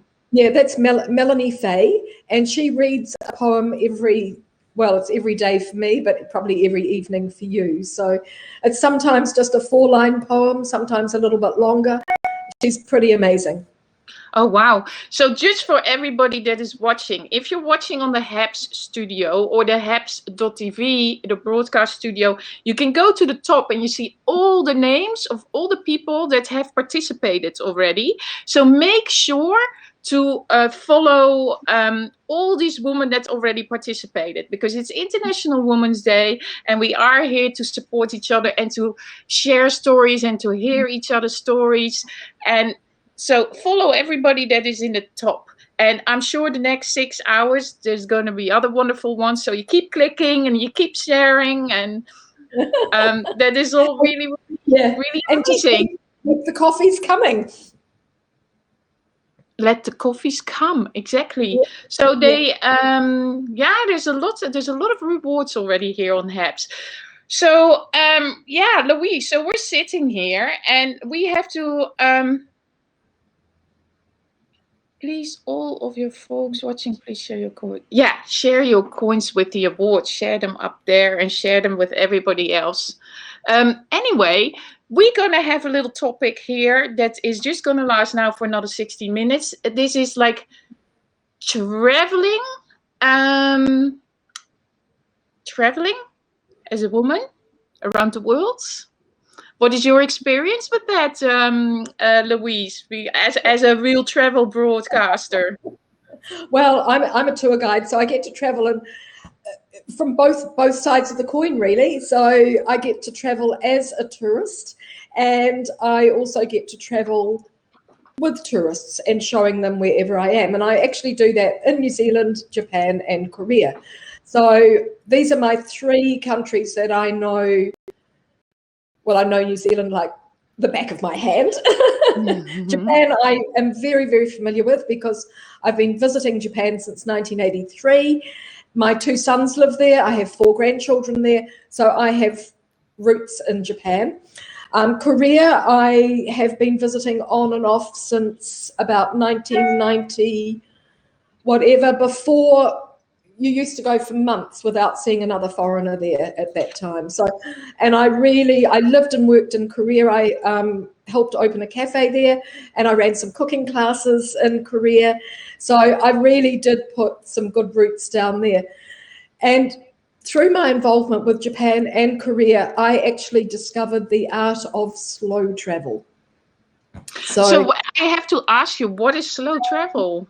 So I hear an email program. Is that yours? That is. It is. It's just my emails coming in. Sorry. Oh no, that's because normally you can just silent that in the right side of your computer on the Mac. You just say silent, and then you don't hear it anymore. Anyway, you're like, because I'm like, I get activated. I'm like, work. I'll know it for next time. Hopefully nothing else coming in. No, exactly. But we continue with slow travel. Yeah. Yeah. So slow travel is more about, a lot of people, they'll say, oh, I've been to Paris, I've done Paris. I spent 3 days there. And what did they do? They do the Louvre, they do this, they do that, they do all the famous things, but they don't really get involved with the city. They're just scratching the surface. So slow travel is taking time out of the tourist things. It's spending time sitting in cafes, talking to local people. You don't need to be tearing around. And all this tearing around, of course, takes a big toll on the environment because you're catching buses, you're using taxis, and, you know, slow travel is more about walking. It's doing what the local people do. So I'm a great advocate of slow travel. It's sort of parallel with slow food. Wow, slow food, slow travel. Yeah. But Yeah. can you you know, like having your experience, like going to like South Korea and Japan and maybe other places as well, what it is, how is it to be like, for example, a solo woman traveling there? How is it, you know, compared to New Zealand, to travel to those countries as a woman and you know, in New Zealand or in Paris? Well, I've had amazing, because I'm a great solo traveler as well. I prefer that because when I'm with people, I've usually got a group with me, I shouldn't say I don't like traveling with friends, because I love traveling with friends as well, but that's something different. I love doing what I do, and as a solo traveler and a slow traveler, I've had the most amazing experiences. I've done a lot of travel, but I've spent most of my time in Japan and Korea, so that's where I can really use my experiences from. I can remember being on the subway in Seoul, and I'm not very tall either, but a very small Korean woman stood beside me on the subway, and she spoke to me in perfect English. And she had been to Ewha Women's University, which is a famous university there, and she'd studied. But she'd lived all her life in Korea. She must have been in her 80s, I would imagine, because she had been at university during the Korean War. I think during the Korean War or the Second World War, one of the wars. And that's when she'd been at university. And we had this amazing conversation, but she said she never has a chance to speak to foreigners. And even though a lot of Korean people speak English really well, they don't, unless you know who can speak English. And a woman like that, nobody would automatically think that she could have a conversation with you. Mm. And I met just the Korean stories are quite interesting. I was picking up some keys once, and I had to pick them up from the guard at who stood in a little box outside an apartment building. And I asked him in Korean for the keys. Oh, wow. You really speak Korean as well. A little bit. So I was able to ask him for the keys, and he replied to me in perfect English. And he told me that during the Korean War, he was an orphan, and he'd been adopted by some American servicemen. And he'd actually lived with them, and they brought him up. So he was able to speak this amazing English as well. So just these little stories. And, you know, if you're traveling, if you're 3 or 4 people together, you don't get the opportunity. People don't take the time out to speak with you. And the same sort of thing has happened to me often in Japan as well. But also in other countries, I think if you're on your, I don't mind, I'll go out for dinner on my own. People always come and talk to you. I'm not afraid of sitting on my own, having a glass of wine and ordering the best meal. In fact, I quite enjoy it. And then I'll enjoy the view, and I might do a little periscope out the window of the sunset, or, so although I might be alone, as long as I've got periscope or hats or something. Yeah. So you are secretly, so you're saying that you're a solo traveler, but in the end, you're always taking like the live stream audience with you. So your community. Yeah, exactly. And, you know, I'm not a loner. So I'm going to say I'm a people person, but I don't really know what that means. But people say to me, you're a people person. I don't really like being alone for too long. So, even staying at home, I will go out walking and doing things. I like to be around people. I need the energy of people. And I think that's the good thing about travel. You pick up on the different energies in all the different cities, the different places, countryside, wherever you are. And travel's the best thing for opening your mind. It's International Women's Day, and we can travel at the moment through HAPS, but this is the way to open our minds and listen to other cultures, try different foods. And I just brought along something little to show you, this is what travel does. Selling the dream. You're doing like some New Zealand promo there. This is a huge book, which I bought from the library in Wellington, not the library, the museum in Wellington. And it is full of amazing old graphics of which were used to advertise New Zealand in the, around the world and travel. So this is, it's really amazing. And this is when New Zealand developed its own, which way are we going with the camera? We developed our own style of graphic design. I love this. Very nice. Really amazing. But with the ticky on the background, and then the guy. Which year does it say? Which year that's Yeah, it's got a carving. So this is 1948. Wow, they were already advertising traveling in 1948. Yeah, 1948, and that was for agriculture. The first ones in the book actually start.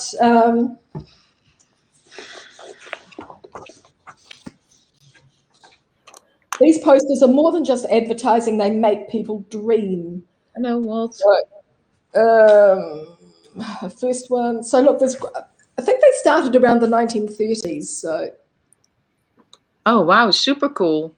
Yeah. I also Jay Oprah commented, for your information, Queen Seondeok was the first woman ruler in the history of Korea. I just read and then it's like, what a gorgeous book. It must have been so interesting, the info and illustration. And I see also Walter. Yeah. Hi, Walt. Yeah, hi, Shiny Hippie. Shiny Hippie is here. She will be after us. Shiny, you have to wait a little bit. We're running 10 minutes late, but we're going to run like sort of on time for you. We're going to cut our time short.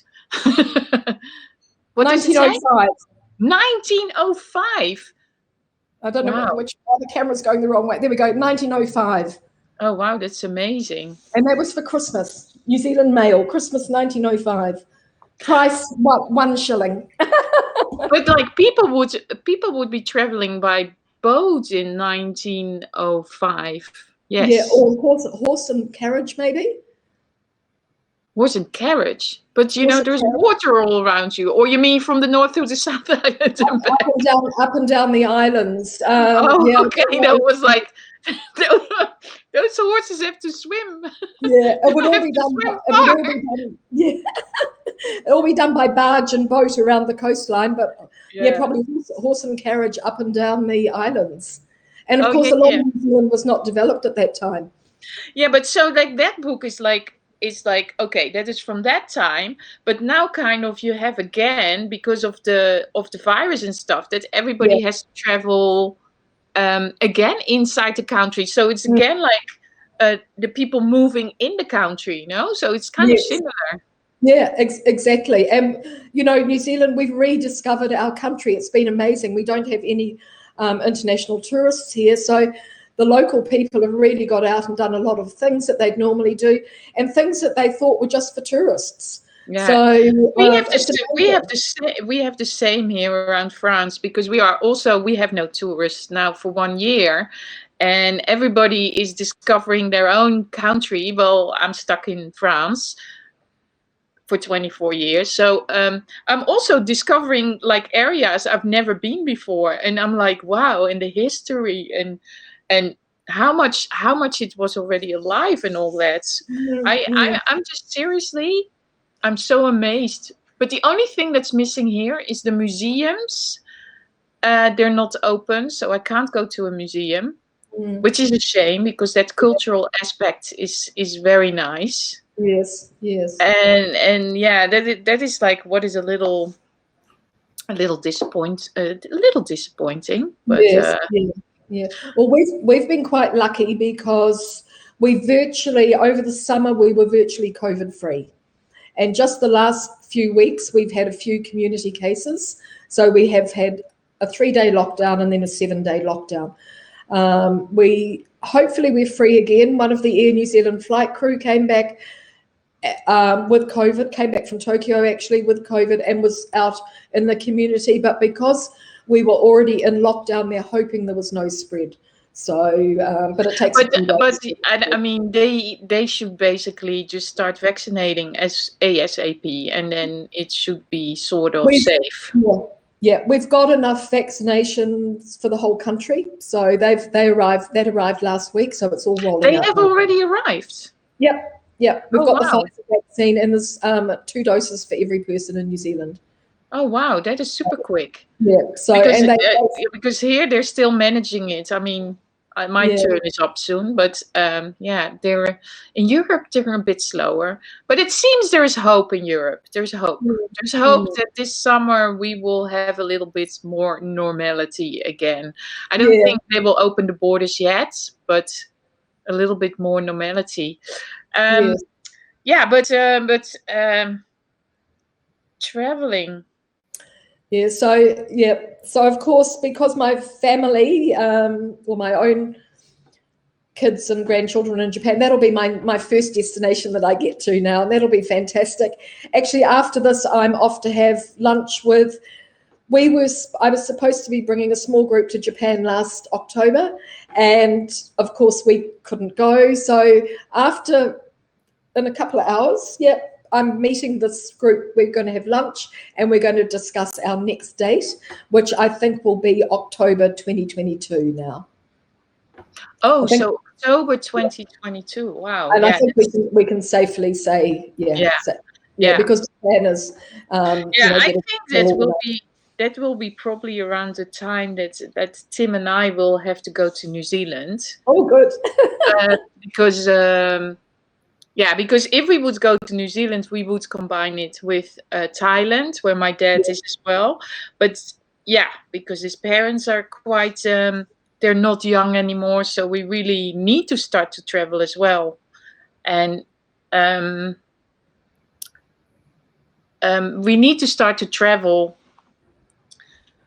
to them. And so I think also 2022. Yeah, actually, for me, it's been, I haven't found it too much of an inconvenience not traveling.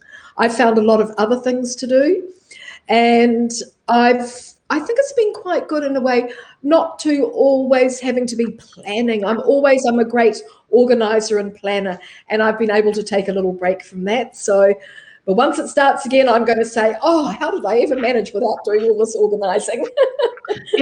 I'm looking at it now like, is it ever gonna be back to like normal?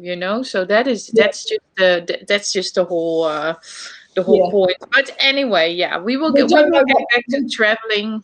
Yeah, we don't know what the new normal will be like. No, exactly.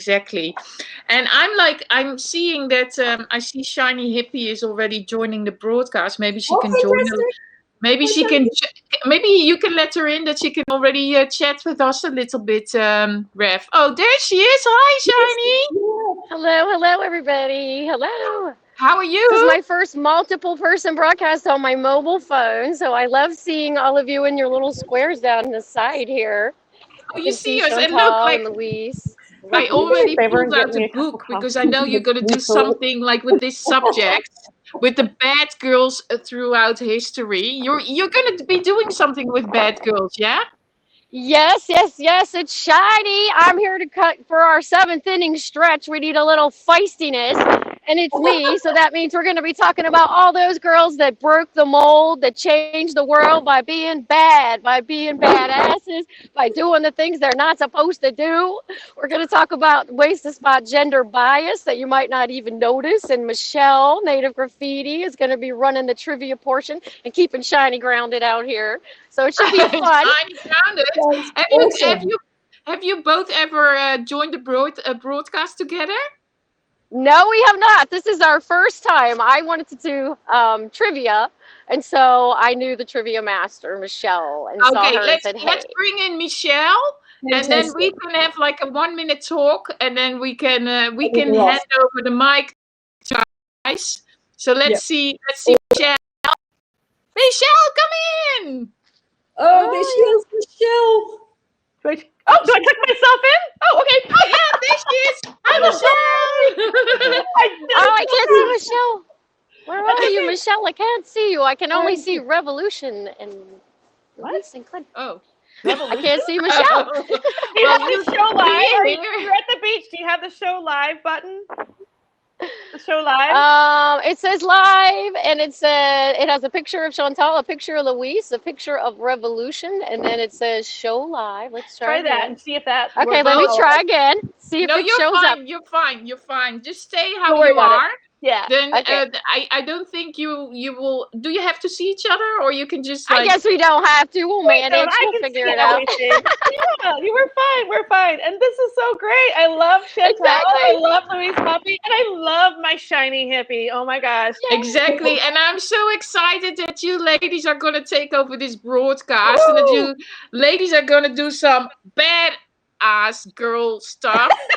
Yay, Chantal said it. Woo! Can I participate? Okay. Can I participate? Like, can I cheat in my book? How do I just fill it out? Do I type? What do I do? Like, this is gonna be totally interactive. If you know anything about the two of us, we're both chatty. We both love to engage our audience, and we both love to throw stuff out at you and just love on the comments. So there we go. Okay.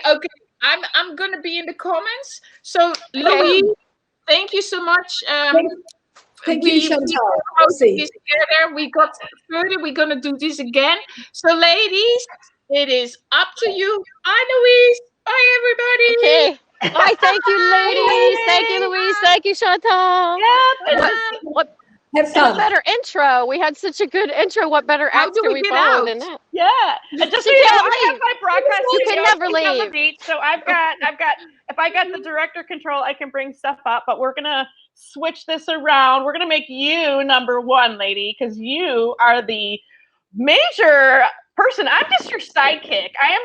I am like the Robin to your Batman or whatever. But you're also the stable influence with a laptop and things like that, because I'm literally hanging on the edge of the cliff. Let me show everybody where we are today. We are on the edge of Sunset Cliffs in San Diego, California today.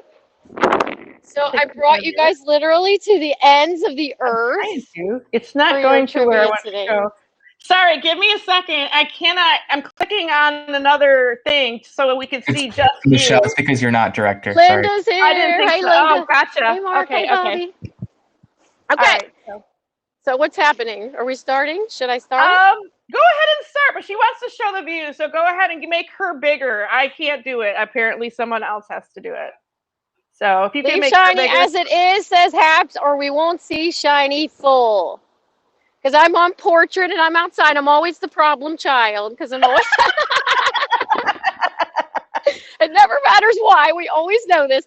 Anyway, every Shiny Hippie broadcast, we start by creating a positive space, and International Women's Day is no different. It's time for us to create a positive space here for this conversation that we're going to have about these badass women and this gender bias. So wherever you are, sit up tall on the edge of your couch, on the edge of your bed, at your desk, or standing in your kitchen, wherever you are. Everybody take a big breath in of this Southern California air. Ready? We're going to breathe in big.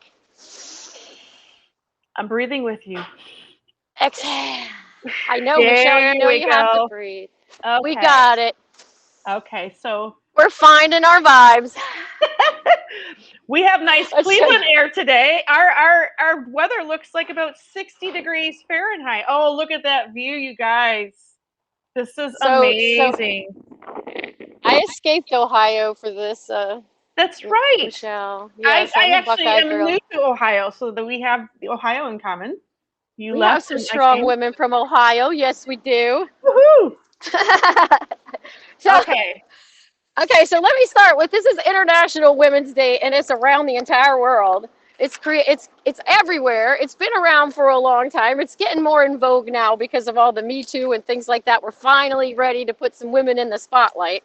This year's theme is called Choose to Challenge for the International Women's Day. And they want you to literally put your hand up and take a picture in social media and say that you are going to challenge these biases, challenge the status quo, do what you can to make women have a better life and be more equal on this planet. They want us to pledge that this year. That's why they're saying choose to challenge. So that's what we're going to do. We're going to try to challenge all of those things today because I've got some little things to help us spot gender bias that we might not even realize that we have. But first, we got a couple stats that you might not know. Sorry, I don't mean to be bigger than Shiny. It's just I'm on landscape and she's on portrait, so I guess that's how. Oh, Michelle!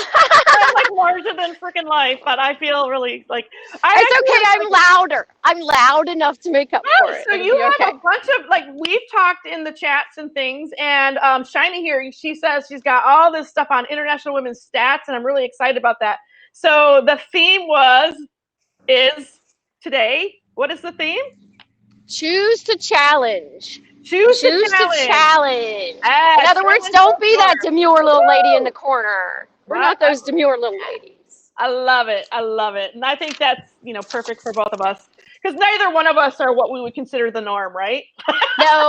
No, we definitely speak our piece, definitely speak our minds. But that's what we want all the women to be. We want every woman to be being their shiniest self, being 100% of who they want to be, no matter what other people think. So that's what we're working on. Globally, women make up just 23% of all the governments, all the parliaments, all the governments worldwide. On average, we earn 25 to 40% less than men, even if we're doing the exact same work. And across the world, over 60% of the people who can't read are women because they're not even getting the educational opportunities. So Michelle and I are going to bust down some of these walls, bust out some of this plain stuff we've been doing. We're going to talk about those women, those bad women people thought were bad at the time, but thank God they were, because what a better world we have for it. Oh, so good. Oh, so good. And by the way, I have a theme song for you. Every time I see you go live, you're going to, please forgive me, everybody, with the sound of my, voice, but shiny, happy hippies here to stay. She's got some really great stuff for us.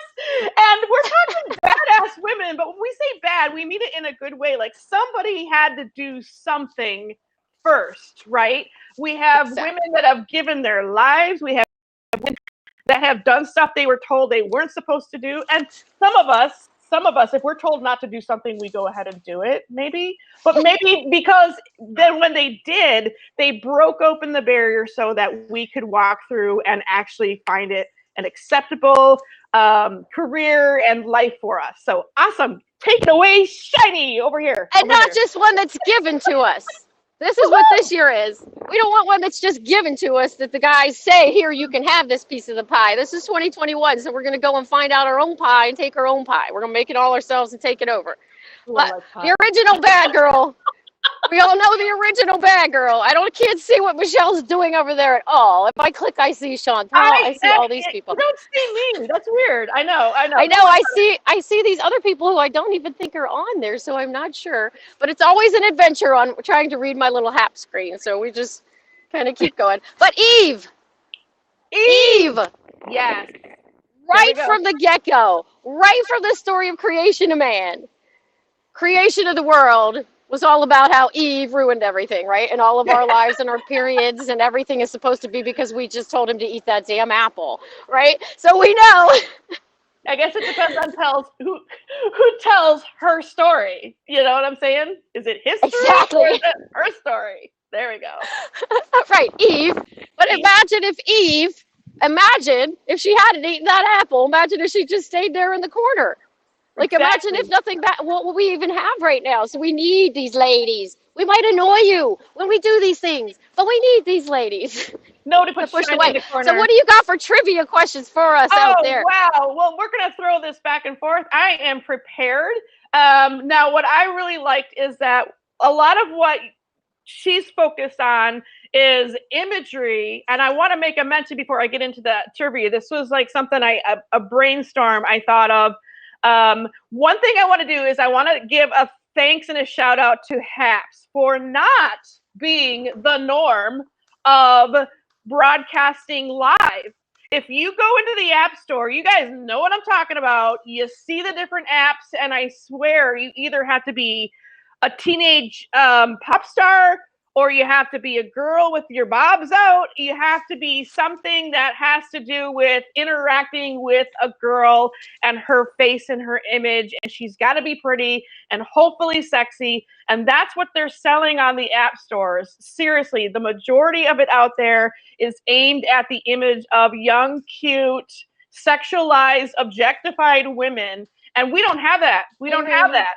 We don't have that as a representation of Haps. It's not what they're all about. And I really, really just wanted to give a shout out that they are contributing to that challenge of the norm, that this is not everybody's kind of way of doing live media and broadcasting. So shout out for that. But as I do that, I'm going to get into some of the stuff that I brought up beyond imagery. But, just challenging those norms and doing stuff that, they were not really allowed to do. Some of my questions are just aimed at stuff that you already know. So don't feel like you can't, but go ahead in the comments and answer if you shout it out. Because we'll get to the answers at the end. Okay, so the first one is, she was Britain's first female prime minister and dubbed the Iron Lady. You guys all know that, especially if you watch The Crown. Okay. That's Who knows The Crown? One. Who knows? Who knows out there? I don't know if you're going to talk about her or not, but I think she was on somebody's list. Maybe it was Ray of Sunshine was talking about her in one of his broadcasts. The next one, born in 1412 at just 17, she was sent into battle by the future French King Charles VII.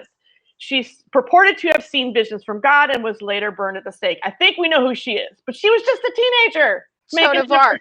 Yeah, there we go. Joan of Arc, because she's the original badass. She didn't care that she was a girl. She was going to get it anyway. I love that. She had a mission and a purpose that surpassed what she was as a human even. Like, it was her spirit. It was like her relationship that was a spiritual forever relationship in her way of thinking of her creator and the God that she was about was more important than her own life and the fact that she was a teenage girl. Exactly.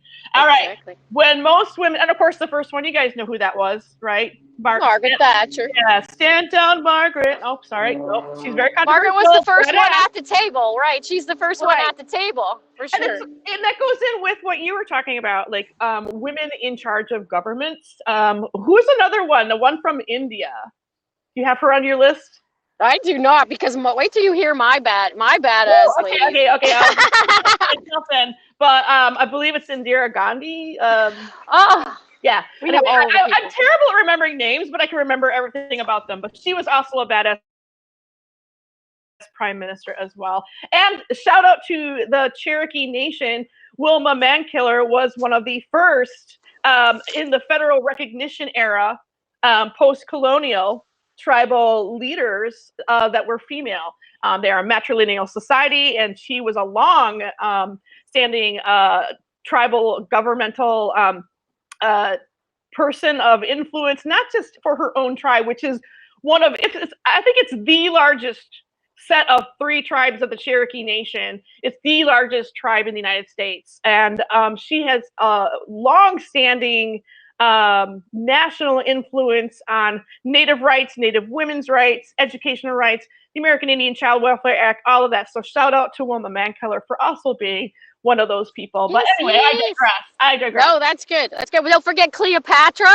Oh, there we go. Can't forget Cleopatra. Yeah. Way back when. And you guys shout out in the comments if we're missing people, if we can't remember. She ruled Egypt, she conquered Caesar, she conquered Mark Antony, and she looked beautiful and had them carrying her around on a little portable throne while she did it. We know that's the way to do it if we're going to do it, right? Thank you, Indira Gandhi. Yes, Mankiller, love that name. Yeah, well, that's probably a proud thing to be.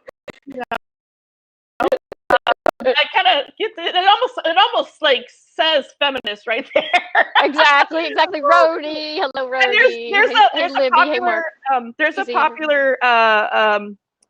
Native American folk singer from the 60s on into today. She's still very highly honored and known in Canada. I always say this is my trivia question about her. I think I gave it to you when we were chatting. Her first name is like the vampire slayer, Buffy, and her last name is like the city that I'm from, Sault Ste. Marie. So St. Marie. So it's Buffy St. Marie. And I always like to call her the government slayer. Buffy the government slayer. There we go. So there we go. We like that. I like that. Oh, somebody put in Eleanor Roosevelt. Great. Oh, Eleanor Roosevelt. I read her autobiography. What a fascinating intellectual like powerhouse beyond just being the arm candy of the president. Also, wait, I'm losing my ears. She's losing her ears, people. She totally changed being what the First Lady of America was to do. She actually had busted that role out the window because, that whole seen not heard thing whenever Eleanor came to be just went right away, right? She's like, what? And even past after her husband died, still actively involved in the United Nations and all of the stuff that she's done. Well, Amelia Earhart, somebody threw that out. Amelia Earhart's a good one. Yep. Okay, I'm going to go back to a couple of my questions now. Okay. Let's see here. Okay, here's one. This one is, she is perhaps best known for her 1949 treatise, The Second Sex.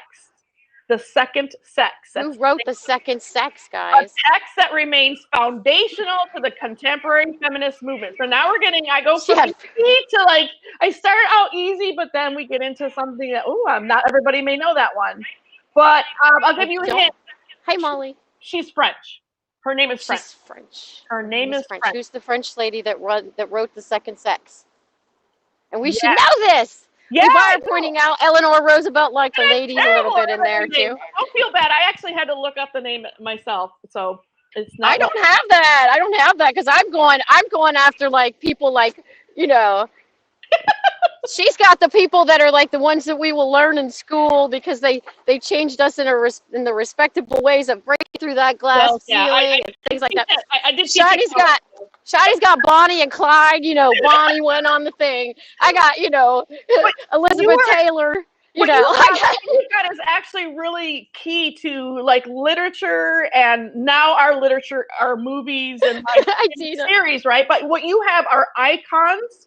You have archetypes, and a lot of those archetypes were very masculine, and these women broke out the hero journey of the archetypes in their own way because they were women. So I love that. So it is Simone de Beauvoir. Simone de Beauvoir, of course. Oh my God, thank you. I have speech impediments and I'm terrible at pronouncing. I am hard at remembering names. Oh, Cher looked it up and I still missed it. Maya Angelou rocks. Absolutely. Nobody, we want you to Google actually. If you don't know it, go and Google it. I throw out a lot of native people that nobody knows because they didn't probably have a course where you went to college, and a lot of it is college course stuff. They don't even teach it in the grade schools. But if I said Winola LaDuke, you'd have to Google her. But once you do, you can follow her on Twitter. You can find out who she is. And she's an amazing, amazing leader of the Ojibwe Anishinaabe people in terms of a role model for women in politics, in economics, in education, and in sustainable economy. She has probably one of the oldest what you call environmentally sustainable businesses, and it's right on the White Earth Reservation in Minnesota. And if you know anything about reservation economy, it's pretty lacking in economic support and jobs, and she found a way to make it happen there through her education. She went back, and she's just a badass. So Winola LaDuke is on there. So I digress again. I'm going to go back to my questions. Okay, I'm going to my shiny ones now. Go to your shiny ones. My shiny girls like Dita Von Teese, who gave us burlesque as an art form. Elizabeth Taylor, who treated men like tissues, and we didn't care. We loved her anyway. Betty Page, showing us bondage gear and bangs forever and a day. Nancy Friday, for writing My Secret Garden back in the 70s to let us know that women care about sex too. That's a Angelina Jolie. Mae West. What about Mae West? Now Mae West is awesome. Go for it. You have Mae West in there somewhere? I don't have her, but I just love her. I know we chatted about her. Tell us everything you know about Mae West. She is a documentary of her on Prime Video if you got it, but she's really fascinating. The fascinating thing to me about Mae West is I only knew her throughout my life as this, witty comeback girl with the boobs. I didn't know about her, but she really pushed it as a playwright, and she started writing a play called Sex. I think the name of it really was Sex. Yeah. And they went after her, all guns blazing, for corrupting the Ruth, for corrupting the youth, trying to throw her in jail, all this craziness. And she was standing up for women, fighting for our free speech the entire time. She wasn't just Mae West that seemed like she was busty and flirting, like happens a lot when we're in here. So we want to fill out these stereotypes and show you why. We remember their looks, but we forget that there's battle scars on these women. There you go. There's sacrifices that have been had. And one thing that is really interesting about Mae West is you would think that would be the end all and be all of her career. But let's just say that her career actually got started when she was, I believe, how old was she? I mean, we're talking like she's all about feminine sexuality and doing it in playing the role. But she was quite up in her years and still did that. She was breaking out the idea that a woman over the age of 50 could be sexy. And I love that. Exactly. And the other thing about her was that it actually improved her career. All the bad ass press she got, actually she overcame. Kept her alive, kept her going. Yeah, exactly. Kept it going. Pam Grier, Foxy Brown, Pam Grier, she's showing us right now at 70 whatever, she's still foxy. It doesn't matter, your age doesn't matter. They want we have to always consider the source. Young women are beautiful, old women are beautiful, every woman in between is beautiful, everyone has good characteristics. And what is beautiful?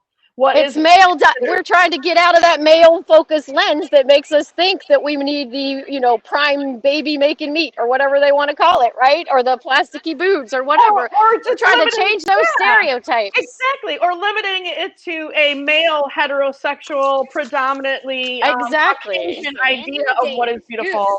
Angela Davis. All right. Absolutely. Oh no, Angela Davis. You got Dolly Parton doing her bits in there too. Talk about Angela Davis. Talk about her. I don't have all the things to talk about her. Wait, I'm trying to get something here. So there's something I want to get into before we talk about movie people, because one of the things that I want to do with our time here, Michelle, is besides educating them on these strong women that they might not think of as strong, because you might have not even thought about them at all or didn't know anything about them. But I also want us to start looking at the women how we are portrayed in the media altogether. So we have lists of all the great female roles. But I have this little chart here that I want to start to look at. I'm not going to show you the chart. I'm going to tell you. Before I get into that, I'm going to just have you take a pause and a breath, because what I'm going to do is you can't see the comments and I can. So okay, go read the comments. I see Happy Women's Day from Libby. Yeah. So yep, they say I'm not doing any Taylor and Mae West. Mae Witch. Whoa, did I say that? It says hi from Twitch, and I put Mae Witch. That was not. That's Mark. Hey, Mark, watching over at Twitch. He's checking it out. Okay. Yeah, 420 Prince. Hey, welcome. I don't know if you can hear me. I hope you can. If you're still here, Betty Davis. Betty Davis eyes. Yeah, that was a badass woman. Strong. That's the role. Gigi Sanders says hello from Washington. Gloria Steinem, we cannot forget Gloria Steinem. And of course, the same person who said that, John B, is mentioning Angela Davis as well. Dolly Parton, now that is a real badass woman who did it very gracefully, but very strongly. And still, yeah. Black Panther, bra burner, and badass, says JB about Angela Davis. Yep, JB knows his badass women. He knows his badass women. That's one of the comments. All I'm trying to point out here, Michelle, all I want to point out is I want you to look at all these women that we're talking about that break the rules and how they're breaking them. Like, what exactly is it that's broken? What is it that's stepped out of place? And it's often their appearance. It's often their role that they assume, because a lot of times it's seen as a masculine role or a sexually assertive role, or are they just moms and teachers, and are they just, what are the roles? Are the women even talking to each other and engaging with each other in this movie, or are they just eye candy on the side?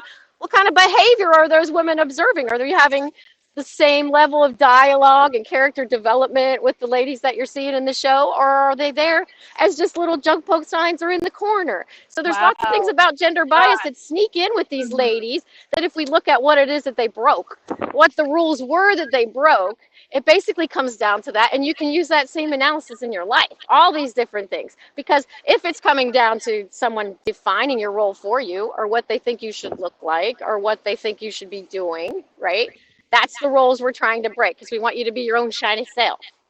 So I'm thinking we need to look at that all the time when we're watching TV, when we're watching movies, when we're doing things with our daughters, when we see these things, pointing out, okay, well, that's wonderful that they have the female lead detective, but why is she wearing stiletto heels and lipstick and giant hair? Does that suit the role, or does that suit the gender stereotype? Things like that is what we're trying to find out. And these ladies that we're talking about took the rules and the roles and the way they were supposed to look and behave and said no and did their own stuff and become their own crazy people. There you go. And, I'm a chef, right? Okay, like that kind of stuff just doesn't fly. Like you see, even on Food Network, you know, you got the coiffed hair, you got the nails, you got lots of jewelry wearing. And I think it's because they're on network TV. I get it, but like those things aren't even allowed in the kitchen. Your hair is up, you're sweating, whatever makeup you have on comes off anyway. It's not a very glamorous profession. It's a very hardworking, you know, profession. And your hair is the last thing that people want in their food. So, you know, this image of this idea that a female chef has to rock a great hairdo and has to have like great nails is kind of ridiculous to me. And so I kind of like go, whenever I see that. But I get it. They're doing a show. It's on TV, but in reality, it just doesn't work. And I'm going to. But the way we have to look at that. Great comments. We get some really great comments here. I hate to cut you off here. Okay, go ahead. Keep going.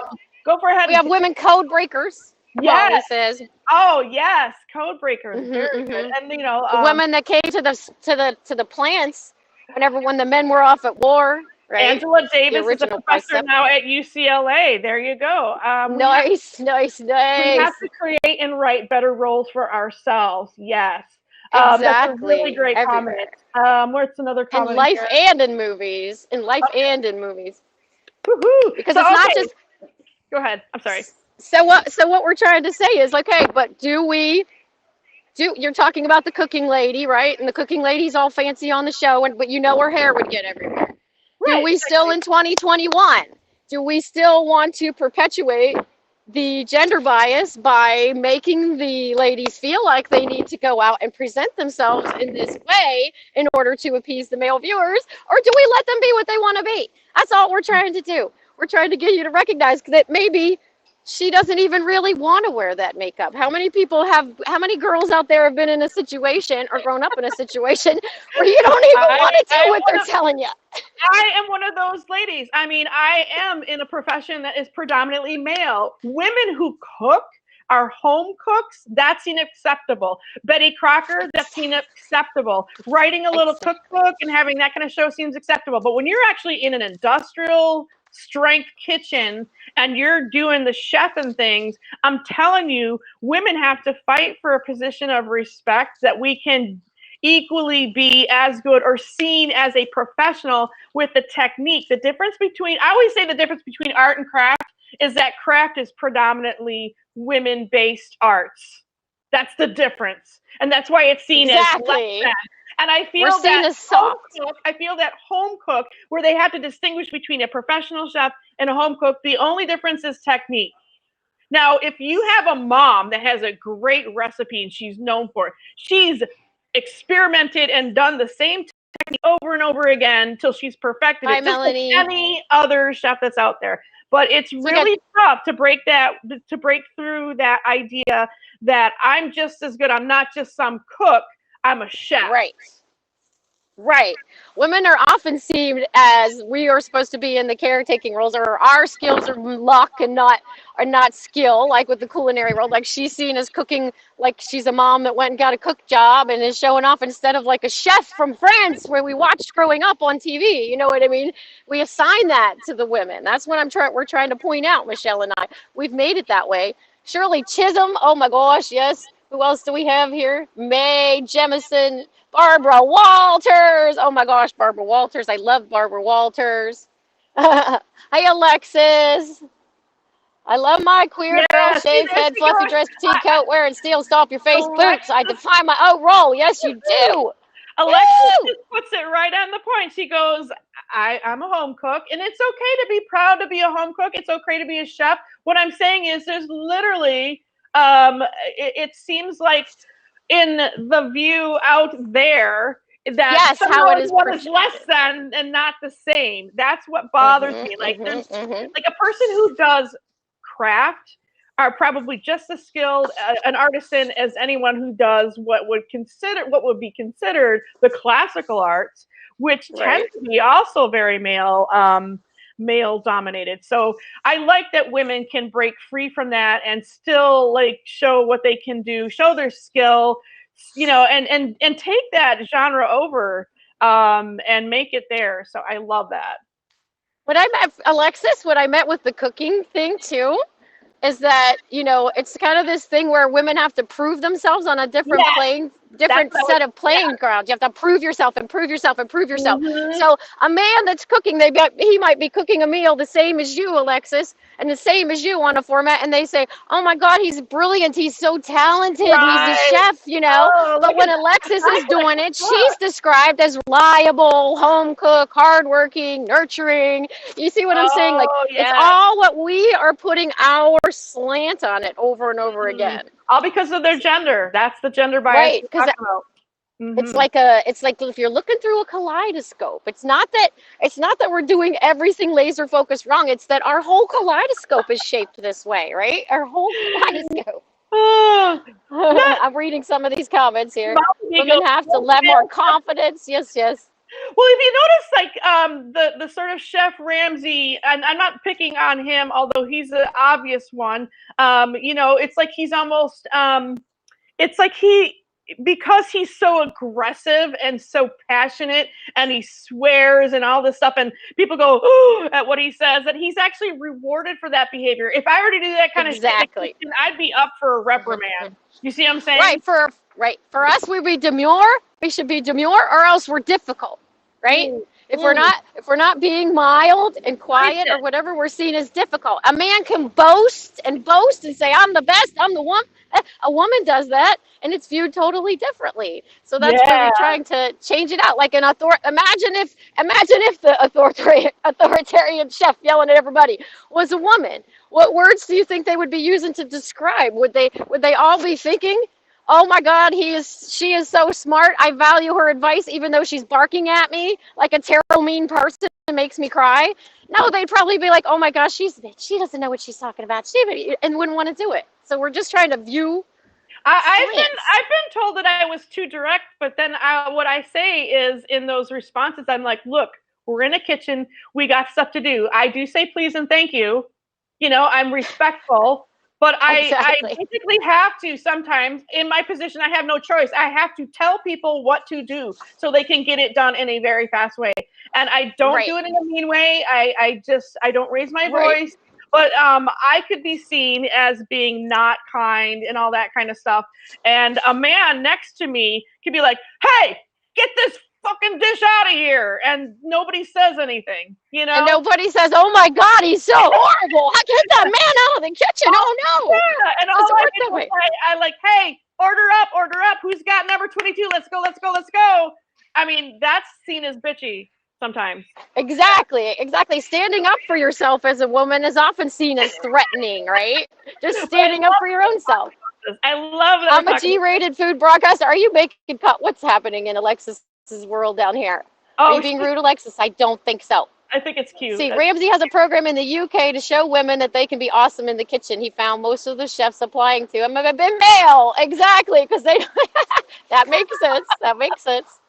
I love it. But it's often invisible or threatening. Stay in the background, right? Or don't boast, right? The men boast, but women are self-serving if they do that. Oh, I get her comment.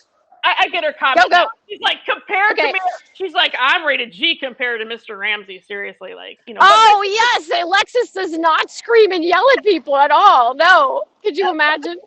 I don't know. It might be fun, Alexis. You could try. Can we just do a special broadcast where we see what happens if you behave like Gordon Ramsay? We have a great comment here by Eleanor Marie. Bitch, nag, nasty, controlling. The list could go on for what they say about us. And, you know, it's like, whatever happened to being assertive? Whatever happened to being confident? We like to, on days like this, praise, oh, I'm all about strong women. I'm all about their confidence and their assertiveness. And, wow, they're just so badass. But then when we actually do it, they're just like, ooh, I don't like you. You're mean. You're nasty. You're blah, blah, blah, blah, blah. You know, there is all of that going on. So we're also about a 30. We're also seeing like we have to be perfect all the time, right? Like if we're not perfect, it's seen like we're out of control. We don't know what's happening. Oh my goodness, like it's chaos if we're not perfect all the time. If we might have to ask a question or something. Like there's a lot of different ways. Like anger, like you were saying with anger. Anger will raise a man's status. It lowers us is because we don't have control. We're too emotional or whatever, you know. I know we got about like 20 minutes or so, but I do want to make a mention here. Chris and Martin Carhunger, they are Chris and Martin, the Carhunger team, male and female, married couple. She's making some really great comments, and I guess she's going to broadcast it around tonight. Female ladies and directors, art directors and directors, female producers, they have the harder time. She's talking about in her industry, really, we're touching a button on, you could like put this to any career, even motherhood, which I believe is a career. Motherhood, if it's like a single dad versus a single mom, how single moms are called out, especially if they are of a not white race and seen as less than. But if it's a male single dad, it's like, oh, he's trying so hard, he's doing his best. I mean, there's such exactly. I mean, so great guys, great comments. But back to you, hippie. Okay. So let's go through some of these movies when we're talking about the different roles. These are the movies of the women that we like, and we love these movies, and the men love these women, and the women love these women, and we love these movies. So I want you to look at when we're talking about these ladies, how they don't fit the standard mold, how they broke that mold. What was it about this role that didn't fulfill the stereotype, right? How did we do it? So what if we think about Ellen Ripley in Alien, in the whole Alien series? Ooh, what if she was just the statistician in the corner that had to be quiet, right? What would nobody puts her in the corner either. They'd all be dead. Everyone would be dead. Exactly. We need Ellen Ripley. And what about Jamie Lee Curtis in the Halloween movies? Hello. And Jamie Lee, well, she did a lot of screaming, but yes. They both changed the genres of both horror and science fiction, and her, I mean, with Alien, it's science fiction horror, period. It's like everything. Some of the first people to die are the dudes, not the people. You know, they have that joke about like people in space. It's usually like, you know, the dudes are out doing all the stuff, and anyway. Who do we have from space? We had all the women from the Hidden Figures movie that already broke all of their stereotypes by saying no, they were going to do whatever they want and be smart because they were smart. We have Tess McGill. Remember in the 80s, Working Girl. Remember how Working Girl was such a big deal? That movie even was a big deal because the Working Girl back then was a big deal. Do you know, like my mom having a job when I was growing up was like, oh, she has a job. Oh my God. She's a single woman. Oh my God. Like all of these things that we take for granted. You watch the movie Working Girl and then you remember, oh my goodness, look at all they have to go through with their, while they have tons of hairspray, tons of makeup, high heels, fashion, And if I'm not mistaken, it was during a time where people were wondering if women could have it all, they could do it all. Like it was such a stress, and it was like pitting women against women sometimes with that like whole argument of like, stay-at-home mom versus a working mom. You know, I mean, all of that stuff, like trying to make room for all kinds of moms was really a challenge. Carrie Fisher rose above the additions to make Princess Leia stronger than life. Took years for her to incorporate the strength of the character into her own life. Yes, unfortunately, it got cut short. So we had Princess Leia, but Princess Leia, figuratively and literally in the script, had Rey, right? So now we have all the new Star Wars with Rey as the superhero, a girl, kicking butt, taking names, right? We have Wonder Woman. We have the old Wonder Woman who kicked butt, but she was just all like, we have the new Wonder Woman who's going to take them out, right? I got some trivia fun fact on that. Who brought back, back in the day, in the early part where it was Action Comics. Before there was Marvel, before there was DC, there was Action Comics, and that's when they introduced, in sort of like the World War II era, Wonder Woman as a comic book strip. But somebody in the 70s, a feminist, who I think we might have mentioned, or somebody mentioned to her in the comments, actually brought back Wonder Woman for girls to have as an image in comic books. Who was that? Who was the woman who brought back Wonder Woman in the 70s? Gloria Steinem. It was Gloria Steinem. Yay! So I just wanted to throw that out there. But yes, I love Gloria Steinem. 9 to 5 was a couple people were thinking of 9 to 5. I was 9 thinking to 5. Yep, exactly. That's why we. How about young girls? We had Cher from Clueless. We had Legally Blonde. We had Elle Woods taking down law school on Legally Blonde, right? Right. Yeah, that was a good one. We had Erin Brockovich taking on The System. We had Charlize Theron being the Mad Max. Oh, there's Mad Max. Norma Ray. I said Mad Max. That's a restaurant.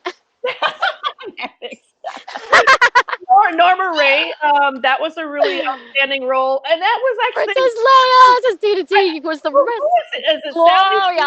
Sally Field played Norma Ray, and it was a true life story, and it really changed her own career, because before that she was the Flying Nun, she was Gidget, the little teeny bopper idol and all that stuff, but then here she is taken it seriously as an actress in Norma Ray, and like getting Oscars and getting better roles in Hollywood and all of that kind of stuff. Sally Field, yeah, there we go. How about Sarah Connor? How about Terminator 2? Who can forget Sarah Connor in Terminator 2? No one could have those arms. Those arms were killer arms for men or women. Those were just arms perfected. She was so strong, taking out baddies from the future and the present. Somebody mentioned Jane Fonda China Syndrome. That's a good movie. Yeah. Jane Fonda tried to change the world. No one is infallible, but no one has put herself out for longer and more and louder than Jane Fonda. Mistakes or no. And I'm going to just throw this out. It's not a question to answer, but something to ponder. There's a lot of buzz in Hollywood. Since we're talking about movies in Hollywood, there's a lot of buzz that there should just be an actor category for everyone. Like not actors and actresses. Think about it, yeah. But see, I'm a shiny girl and I love awards, so I'm inclined to think there should just be more awards. There you go. Maybe you make it the best role instead of the best this, some way for more people to be recognized, and then it's not such an obvious thing when they're all from the same racial makeup. You know what I mean? If we spread it out. Everybody is shouting out their favorite people. Silkwood, Meryl Streep, RGB. Oh my God, Ruth Bader Ginsburg. We cannot forget Ruth Bader Ginsburg. I also loved Katharine Hepburn wearing pants. Remember how she wore pants? She refused to do all of the things. She was an inspiration to Shiny. I love all the time. We have Elastigirl now. We have our own animated heroine. Elastigirl is the one that kicks butt and had her own Pixar movie. We have Hermione. And then isn't it on the CG series or one of those TV series, Batgirl, breaking norms there? Which one? Batgirl. Yes, Batgirl is the one. Yes, she's the first real prominent LGBTQ character in the DC universe to have their own series and all of that. So I think that's awesome. Speaking of the LGBT, don't forget we had Tallulah Banks. We didn't say her; she's real. So Tallulah Banks bringing that all to the forefront. I'm going to ask you some questions. Okay. We've got about 15 minutes, so we're going to have to wrap up in about 10. We got 10 minutes to talk and maybe a 5-minute wrap up. But you had gender bias scenarios. Have you been reading? Yes. Could you read some of that stuff off? Let's go back to that because we've been talking to you guys. Just to wrap up for those just joining you, and thank you for all the great comments and interaction with us. I love it. I love it. Wouldn't women be just pushed aside by the white male Academy members, locked out of all the awards? Yeah, that's why it's such a controversy. It's like the bad and the ugly about it. But it's just a question to throw out there, like what people think about it. I love it. It's a great comment in response. But International Women, we went over some statistics about women. We have the theme about challenging the norms, and I know Shiny's got lots to say about that. And that's why she formed this whole thing about bad women actors doing what they had to do to break those norms and challenge them. Ellen, yes, somebody says Ellen. Ellen took a hit for everybody. Yes, we forgot Ellen. Women movie heroes, TV imagery. We're talking a lot about body image in there. And I know Carter has a lot to do with that. I can't wait to see what she's going to broadcast tonight, talking about body imagery and specifically what we're talking about in film and TV and stereotypes, gender bias on the job. But let's talk about that. Let's go back to that gender bias scenario. I love what you had. I don't know if you had a chance to share all of it, but I want to make sure you get everything in that you can possibly do. Well, I just had some scenarios that come up in like regular everyday life that you might not think of, that they just skate by us like the status quo. We just accept it as it is. Like, how about if a woman is saying, anytime I'm out of the office for an off-site meeting or I'm out for the day, I'm always asked which kid is sick or is it another school holiday, because every time she's out of the office, it's determined that she must be with her kids, right? Or if she wants to work late, and they say, what about your kids? They don't say anything to the man about him working late. Same thing. That's actually kind of sad because there's, at least in Germany, they recognize, that men are also important to the family structure and the children and the raising of the children. So they give family leave to men to take care of children. They open that up, and I think that's not done here in the United States. But I have another one. What happens when you get pregnant? I've actually got pregnant on the job and was asked if I was planning on returning or staying home with my child. Like, I never approached them and said, this is what my plan is. So many people assume once you have kids, you don't want promotions. They assume you don't want to travel for work, even though you might want to travel for work. They assume everything that you're doing then is geared towards children and not towards your career. And when I did get back to work, they were not assigning me stuff out in the field. It was like I was stuck in the office. And I'm like, man, when I was 5 months pregnant, you didn't have any problem having me go hike up a big hill, a big mountain kind of thing to go look at petroglyphs and to do a story on it. And I was 5 months pregnant, but now that I have a baby, I can't leave the office. What is going on here? It doesn't make any sense. And I think that unless we bring these things to the forefront, people will just think it's the norm and not even notice, because you might not even think of it. You might not think that it's offensive as a man to say, oh, is one of your kids sick when you're out of the office? Or, oh, I just assumed you wouldn't want to participate in that meeting. Or I just, those things. But that's the kind of things that we have to point out. Do you know there are women who even pretend like they don't have kids? And speaking of, somebody's mentioning that they got pregnant at 16 in high school and they expelled her. Now, did they expel the boy that got her pregnant? Right, that's always the way, right? And I always think that. Don't get me started on that. No, we're being nice. All right, I don't want to get started on the whole idea of prophylactics and birth control, but that's a huge issue somebody else can pick up. But it just reminds me that it always seems to be on the woman not to get pregnant, but it's never on the man to not get a girl pregnant. Exactly. Just saying. And men take a lot of heat at work too if they are trying to participate in parenting and want to stay home with their kid or go do the things for their kids. They do take a lot of heat in the reverse on that. I will acknowledge, because they get teased like, oh, you're doing your woman's work, you're babysitting today, even though it's their own kids. And then they work with their wife about if they actually have a relationship where they kind of co-parent or they co-this and that around the house, they're seen as, well, I'm not going to say it, but they're seen as under the control of their wife. Exactly. They make a bad assumption about the wife. That's the point. Exactly. It's not an assumption about the men. It's an assumption about the wives always. So it is 4:19. I'm going to try and put myself on mute. I want you to go ahead and give a summary or whatever. Okay, thank you. All right. Go for it. And thank you, everybody in the comments. I see Rosa Parks. I see always on the women. About the birth control. But so then the side story of the person who said about being pregnant, it was Eleanor. She said, but I homeschooled myself and bust my studies, and I got an actual diploma before I had my son. So actual diploma, 3 weeks. Good job. Tap those biceps. This is why Shiny does that. My biceps may be lame right now, but I've been big for 4 years on Periscope about tapping that bicep when you do something good. Be proud of yourself, even if it's a teeny tiny thing or a life-changing thing or anywhere in between. We got to celebrate all of that and recognize your strengths. I love doing this broadcast with you. You are such a ray of sunshine, literally, in California. I have sunshine coming here in Ohio. Come back to Ohio and visit sometime. I'll be here. John took 6 weeks off of it when his baby daughter was born. I know you did. You were such a good dad. Did you catch shit from the firefighters for doing it, JB, or did they like it? I'm curious if JB got it. He was a first responder, saving us all, firemen for a million years. So Women I'm curious if they teased him. getting math. Oh, you know what? Math and science. Someone says about the United States as a STEM. Yes, you got to study those things. You got to become capitalist. Don't assume that you have to be a teacher because they say so.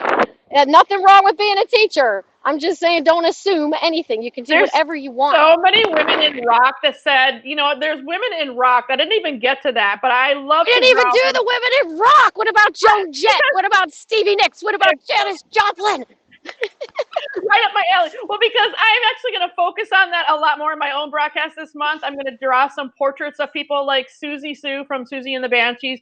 And one of the reasons why they're in that in the begin with is they are definitely breaking down the stereotype that women can actually play instruments.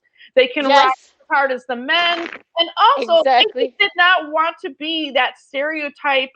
They said, no, I want to do something very creative and different. I don't want to just stay at home with the kids. I'm sorry, but I've got more to offer in life. And they did it through a very male-dominated industry in music. So, and a lot of them, not everyone, but a lot of them do it without, you know, showing their body and making it about their body. It's about their actual music and their musicianship. So, but there's a lot of tension. I still feel even today that women who perform music have to show their body as part of it. And it does seem like what Annie Lennox did and Billie Eilish doesn't, and Billie Eilish is kicking ass and she wears great big giant things. So it's happening. The changes are coming. Yeah, and the controversy could be a lot of feminists embrace Madonna, for example, because she took what was given her, the sexualized objectifying of her body, and she changed herself into this sort of chameleon and created feminist characters out of that imagery. Now, did she do it right? Did she do it wrong? She didn't give a shit. She just did it. And so I want to read this. I want to read this from Dean. I am not sure if I'm a house husband, kept man, boy toy, or just a bum, but I'm thankful for my wife for keeping me for 30 years. So he gets to tap his bicep for recognizing that he has a wonderful wife. He comes in. Look at all the monikers that we give men. Like, we're not, when we say gender bias, we're talking about all genders, the entire spectrum. Not, but you know, specifically, it's Women's Day today. But there is such a spectrum of gender. We don't even have the language right now to speak respectfully to one another about gender, even to this day. But the number one thing is, whatever gender you are, whatever you identify as, let's treat each other with respect and what people want to be called versus what we call them. Exactly. It really doesn't hurt you. This is what I never get. It doesn't hurt you. If you can learn to say John, Terry, Annie, whatever, if you can learn to say he, she for this, you can learn to say the names of how people want to be addressed. You can do this. It's okay. You just add it to their description in your head. You just make that part of their name and then you go. Shouldn't be a big deal. Okay. But I want to talk a little bit. I want to tell people a little bit about Shiny too here, because one of the things I do on Shiny Hippie broadcasts is have these kind of conversations sometimes that we might not be that comfortable having, but we need to have. But we do it here on the beach. We do it on the rocks. We do it in a fun way so that everybody's having a good time. We also stretch and breathe and focus on taking care of ourselves. And as women, it is very hard to even put time to take care of yourself into the equation. We're so used to doing all the things for other people. So everybody has to find a time, find a space, find a place where you can focus on yourselves and the things that you want and who you want to be. And women especially, try to focus on who you want to be. Men too, but women have this innately.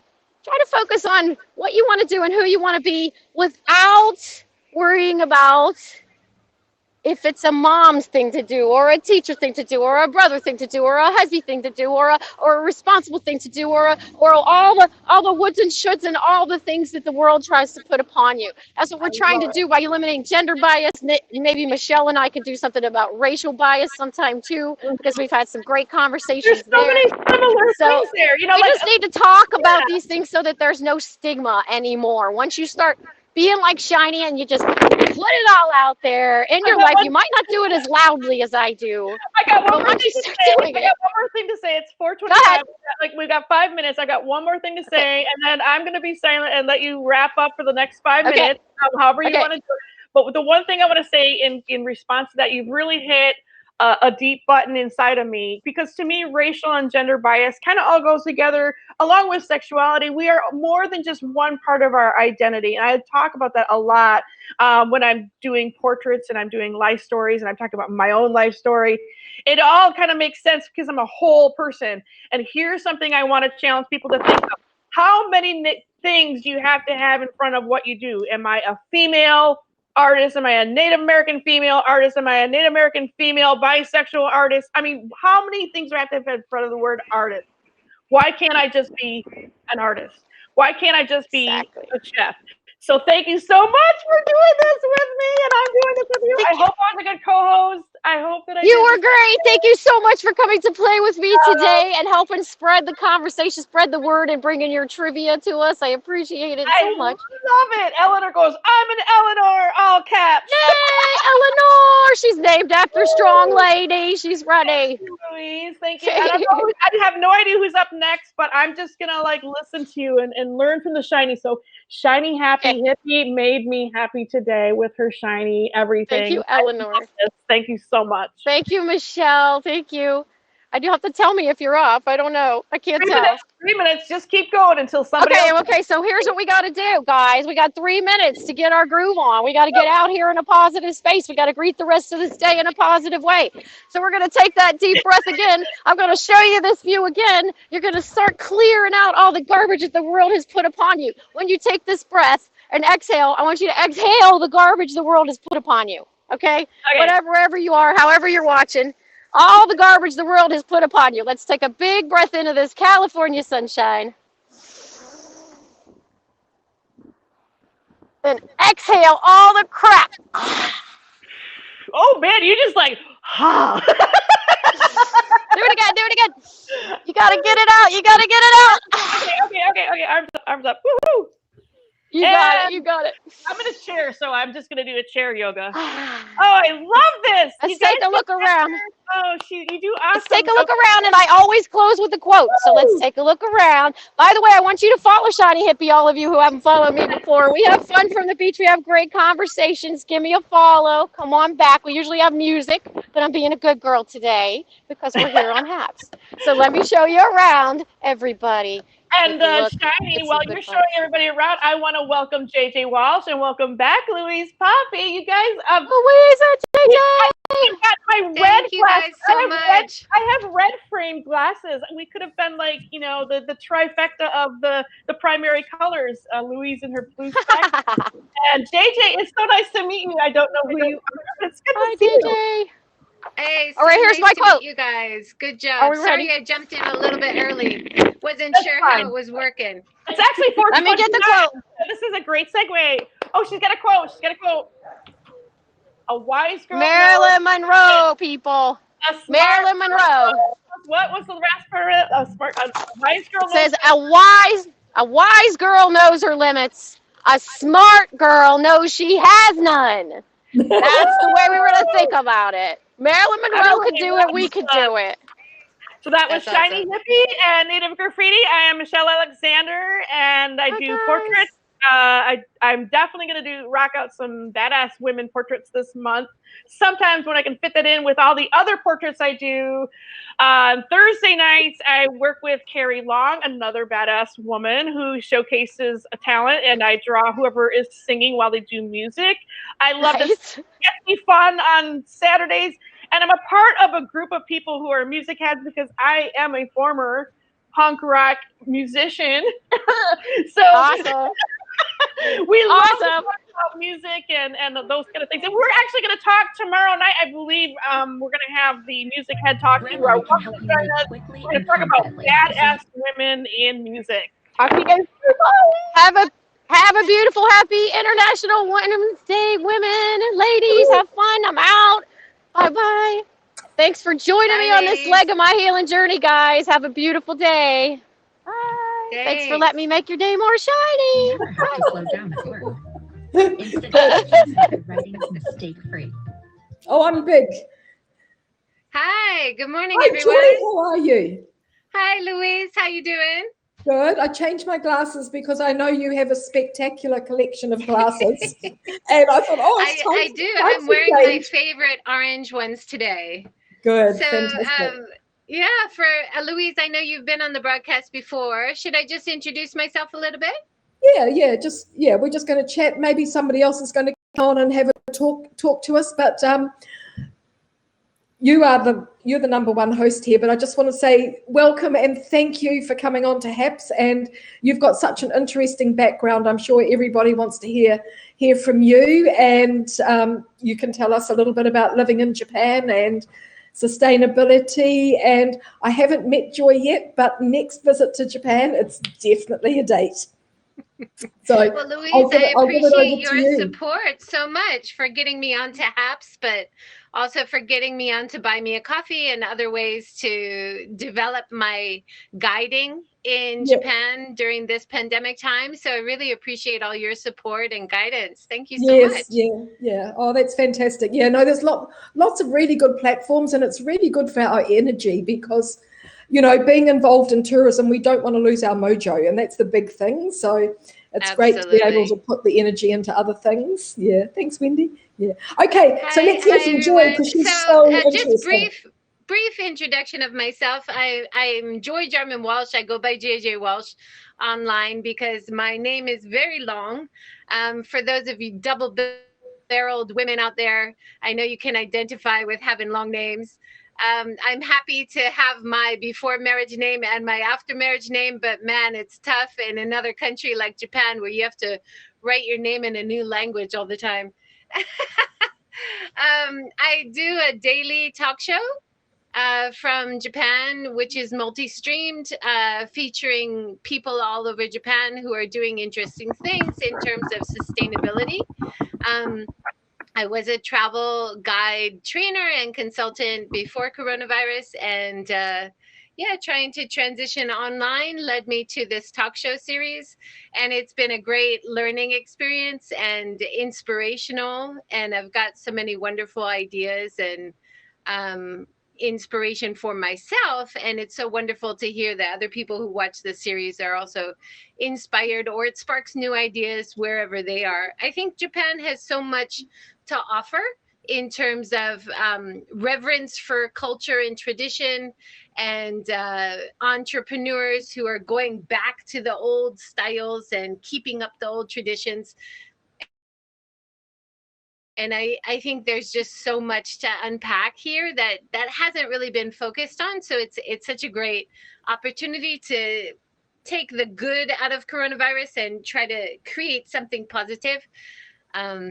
Yeah, a lot of women. I was kind of disappointed. I just had my 200th episode, Louise, and I was kind of disappointed to realize I only had 106 women and 117 men. And speaking of International Women's Day, it brought up a lot of ideas, like why that was happening. Because my aim, of course, was to be 50-50 or even have more women than men.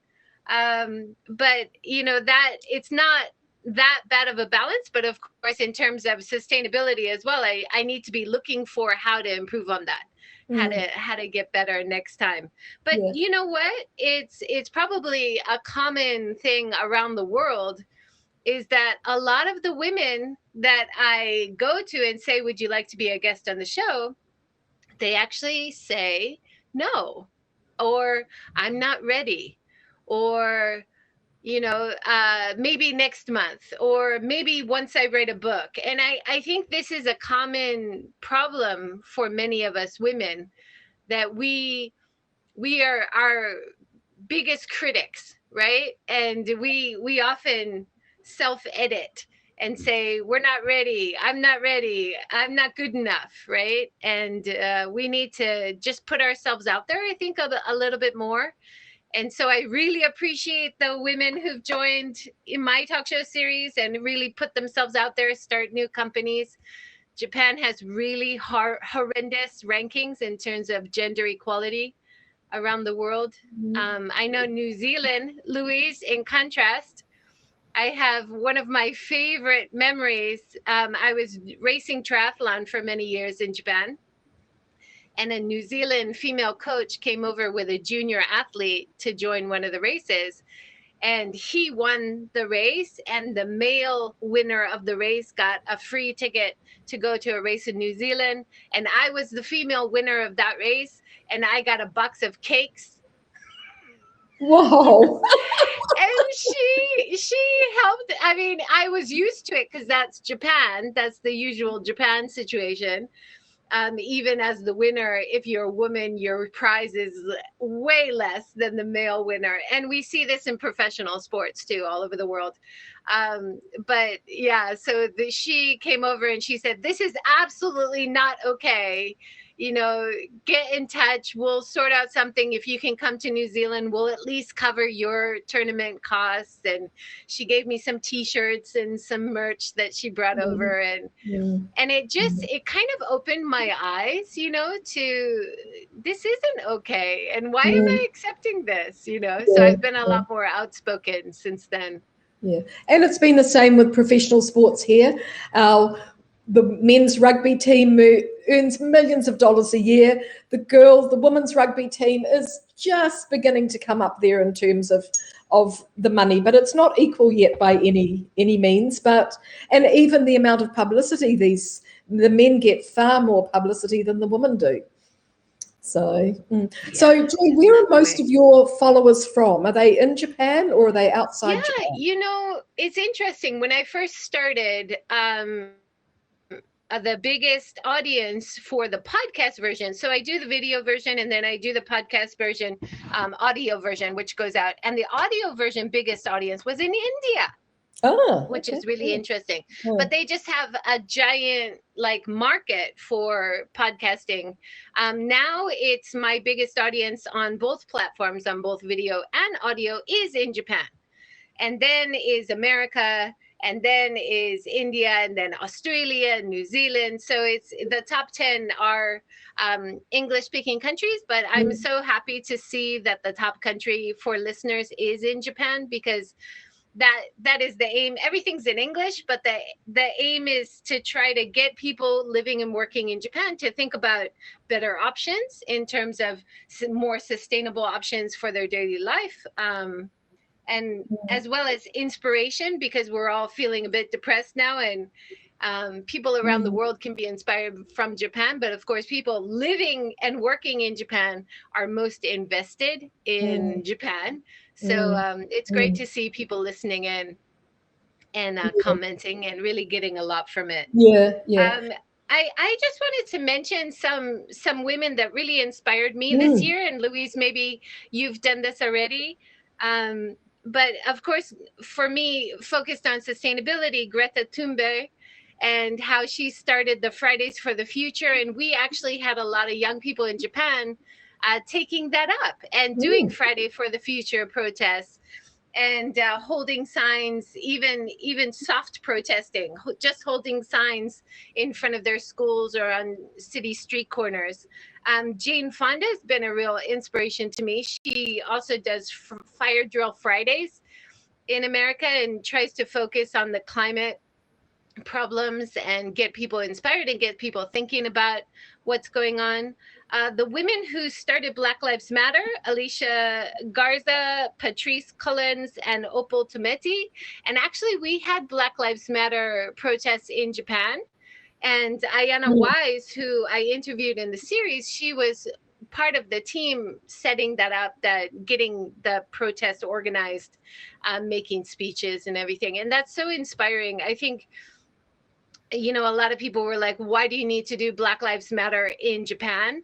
But it raised a lot of really positive, important discussion, not only about people of color or people who are non-Japanese, but also about gender issues, about non-binary issues, about people who don't fit in, even Japanese people who just don't fit in to that expected box that a lot of kids are pushed into, you know? Yeah. It gave people something to identify with, something that was different, but it was okay. Yeah, definitely. Yeah. I'm just gonna move over because it looks like my battery's dying. I had the same problem before too. The live streaming really takes it out of your battery, doesn't it? Yeah, it does. Yeah, you get it does. to see some of my house here. It's very untidy. Oh, no, but I think. But you're not living in Hiroshima? Yeah, I'm in Hiroshima. We renovated an old house, and yeah, it's funny because a lot of the speakers in the series, we also talk about renovating houses because it's a passion of mine to renovate this old house, and I love it. And it's becoming really popular for people to move out of the cities into the rural areas. And that's also, you know, a gender issue because a lot of the farmers in the rural areas, they're women and elderly and not able to do as much of the work as they used to do. So it's great to see people moving out and reinvigorating these rural areas and rural communities. Yeah, and a lot of like single mothers finding more balance when they move out to the rural area. Yeah, it's really, I don't know if you have that in New Zealand, but it's hard to find childcare that you can afford. And then if you move out to the rural area, you have the same childcare, but a lot less competition for it. Or schools, you know, same great quality schools, but a lot less kids. So your kids get a lot more personalized attention. So then, can I ask you, how old is the house that you've renovated? So it's a funny story because I used to do a walk around this area and I used to see this house and I was so interested in it because it has an old traditional farmhouse kind of look. It kind of looks like a Tudor style from the outside. And I was like, I love that house. And then I saw the signs go up saying it's for sale. And I said, I've got to at least look at it, you know. And we actually got a discount on it because it was you bought the land, but then you got a discount for having an old house on it, which is considered garbage, you know. Yeah. So that was nice. 50 years old. 50. But they're, yeah. It's just interesting because one of my sons lives in an apartment and the other one bought a house. And or they were both able, one bought the apartment and one bought the house. And it's one of those little, it's like a cookie cutter house, but each one's a little bit different. And he told me that they're only really made to last 25 years.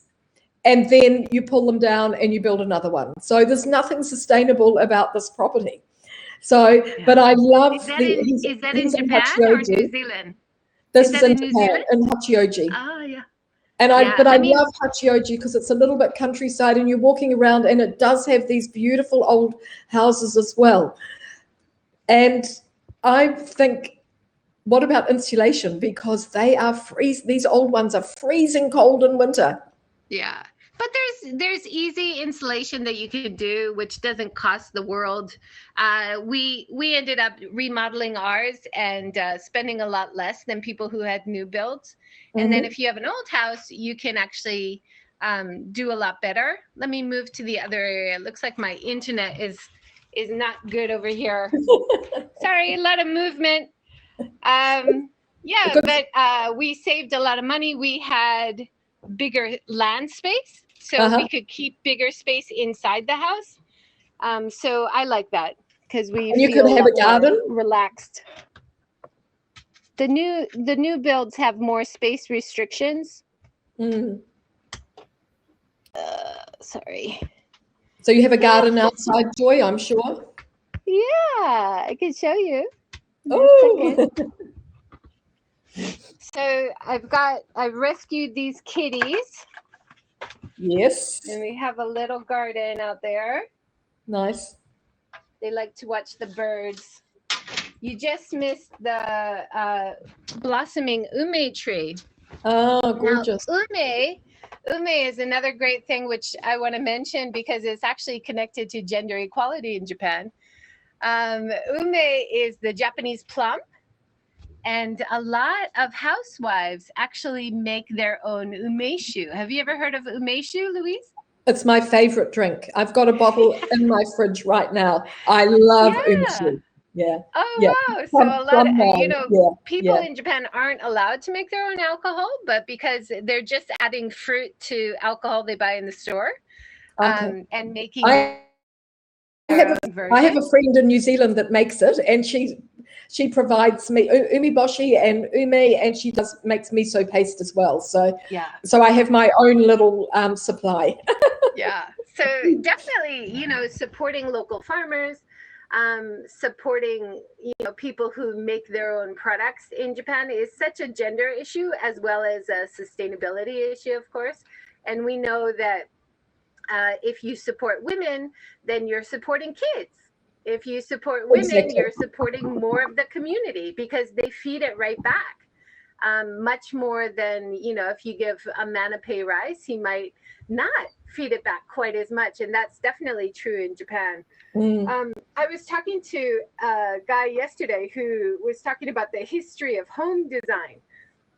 And we had a great discussion about how the home is actually the domain of the women.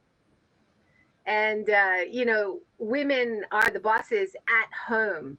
So a lot of the Japanese homes that I visited, actually, you're not allowed as a guest or even as a husband to step into the kitchen. The kitchen is where the mom has all the power. Yeah. And, they also control the house budget. Most women, so there is a lot of things kind of under the surface where there is so much power by women in Japan, but yet Japan, in terms of promoting women or having women as leadership in companies, is ranked so poorly around the world, and it's so depressing. I've been here for almost 30 years now, and it just seems like progress is, not as good as it could be. We had a recent scandal. Did you hear about the head of the Olympic Committee scandal? Yes. Yeah, but tell us what happened. So he was a prime minister of Japan before. His name is Mori. And he was the head of the Olympic Committee, and he made very blatant comment at a press conference saying that women in the group talk too much. And he was annoyed that women talk too much. And then a big outcry, a woman named Momoko Nojo started a protest group on change.org and now they have over 160,000 signatures to ask for him to step down, because this is not okay that he said this. And for me, having worked in like a university system and having to step away from that job, because I felt also really discriminated against, and I couldn't speak up for myself, and I tried to go through the right channels, and the people who had discriminated against me, they moved up, and I was just a complainer, and I know people around the world can identify with that as well. And so when this happened, when Morty said this, I think a lot of us who have lived in Japan experiencing this for a long time, we had kind of a visceral reaction to it. It was like PTSD, and we were all like, no, this is not okay. He cannot say this so blatantly. And so I was so glad to see young women like Momoko Nojo step up and get the petitions and get him to feel pressure to step down. Awesome. Yeah. And then finally, they've got a woman in the position, and people saying, well, she's not qualified, all the usual conversations. But it's so much better. But then on top of that, there's other people in the government who doubled down on the problem. And there was another committee who had not been open to any women in government. And they said, well, women can come in, but they're not allowed to talk. They have to be silent if they come in, you know, and it's just, are you kidding me? You know, but it's just, it's nice in a way that it's all out in the open, but it's also, it's so depressing after so many years to see so little progress, you know? So I want to be positive. I want to talk about some of the women in the series from Japan. Just mention their names. Yan Fan, she came from Silicon Valley in the States, and she started a great coding training program here. Melanie Brock from Australia has been such a great influence on women empowerment. She started a great series last year called Celebrating Women of Japan, and trying to get rid of the manel. Louise, you know, the manel. So the all male panel, it's called the manel. Oh, the manel? That's quite clever. I hadn't heard that before. Yeah, the manel. So Yan Fan and Kiltzer and Melanie Brock and I were always trying to promote women in Japan who can be on these panels, because whenever we see a manel, it's just gut-wrenching. Is there no women about this topic that you could have asked to be on, you know? Even sometimes gender issues or women's issues, and you'll have an all-male panel. It's just, it's so depressing. So unless we have some kind of soft pressure even from the public or some kind of regulation, some kind of quota. I know people hate the word quota, but when we look around the world, like countries like Sweden, when they created the quota 50-50 in government, they were able to do it, right? They were able to create that system, and everybody said, even in Sweden, people were saying, oh, you're not going to find people qualified enough. But they did. You know, if you have a quota and you have to fill it, you will find people qualified enough. So I think Japan just kind of needs to step it up a little bit. You've visited Japan before, Louise? I haven't lived in Japan, no. I usually come to Japan for about 4 months a year. So, but I've been coming to Japan since 1983. So I came to Japan the year that Tokyo Disneyland opened. And then I came again the following year and went back to Tokyo Disneyland. And then 10 years later, we brought our 2 sons back to Japan. And we went to the 10-year anniversary or celebration of Tokyo Disneyland opening. So I've got that early connection, and I have been again since as well. But I'm sort of, my kids fell in love with Japan, of course, when they were children, and studied Japanese at university. And I've just had this ongoing relationship with both Japan and Korea, which I really, I treasure. It's amazing. Yeah. I want to, we've got a few more minutes, like 7 more minutes. I'd love to, you know, think about how we can improve gender equality. I think in Japan and maybe in New Zealand and maybe around the world, it starts with education, right? It starts with the policies that we have in schools. It starts with encouraging teachers to accept differences. I think in Japan, there's an expression, the nail that gets hammered down, like even, hello from, St. Petersburg. Hello from Los Angeles. Hello, Hi. everyone. And everybody's commenting on our glasses, Louise. Yeah, we love colored glasses. Yeah, we do. So my daughter, even at school, we had to take her out of public school because she just didn't feel comfortable because of the rigid gender stereotypes about having to wear a skirt and having to be like this because you're a girl. And so much more diversity is accepted in boys, you know, boys will be boys, right? Those kinds of expressions. and that's particularly strong in Japan. So we moved her to a private school where the principal is very encouraging and actually lets her wear the boys' trousers and the boys' jeans uniform. And they've been really fantastic, very supportive. So I'm so grateful to have access to schools like that, you know, and be able to afford that. I know that's privilege on my part.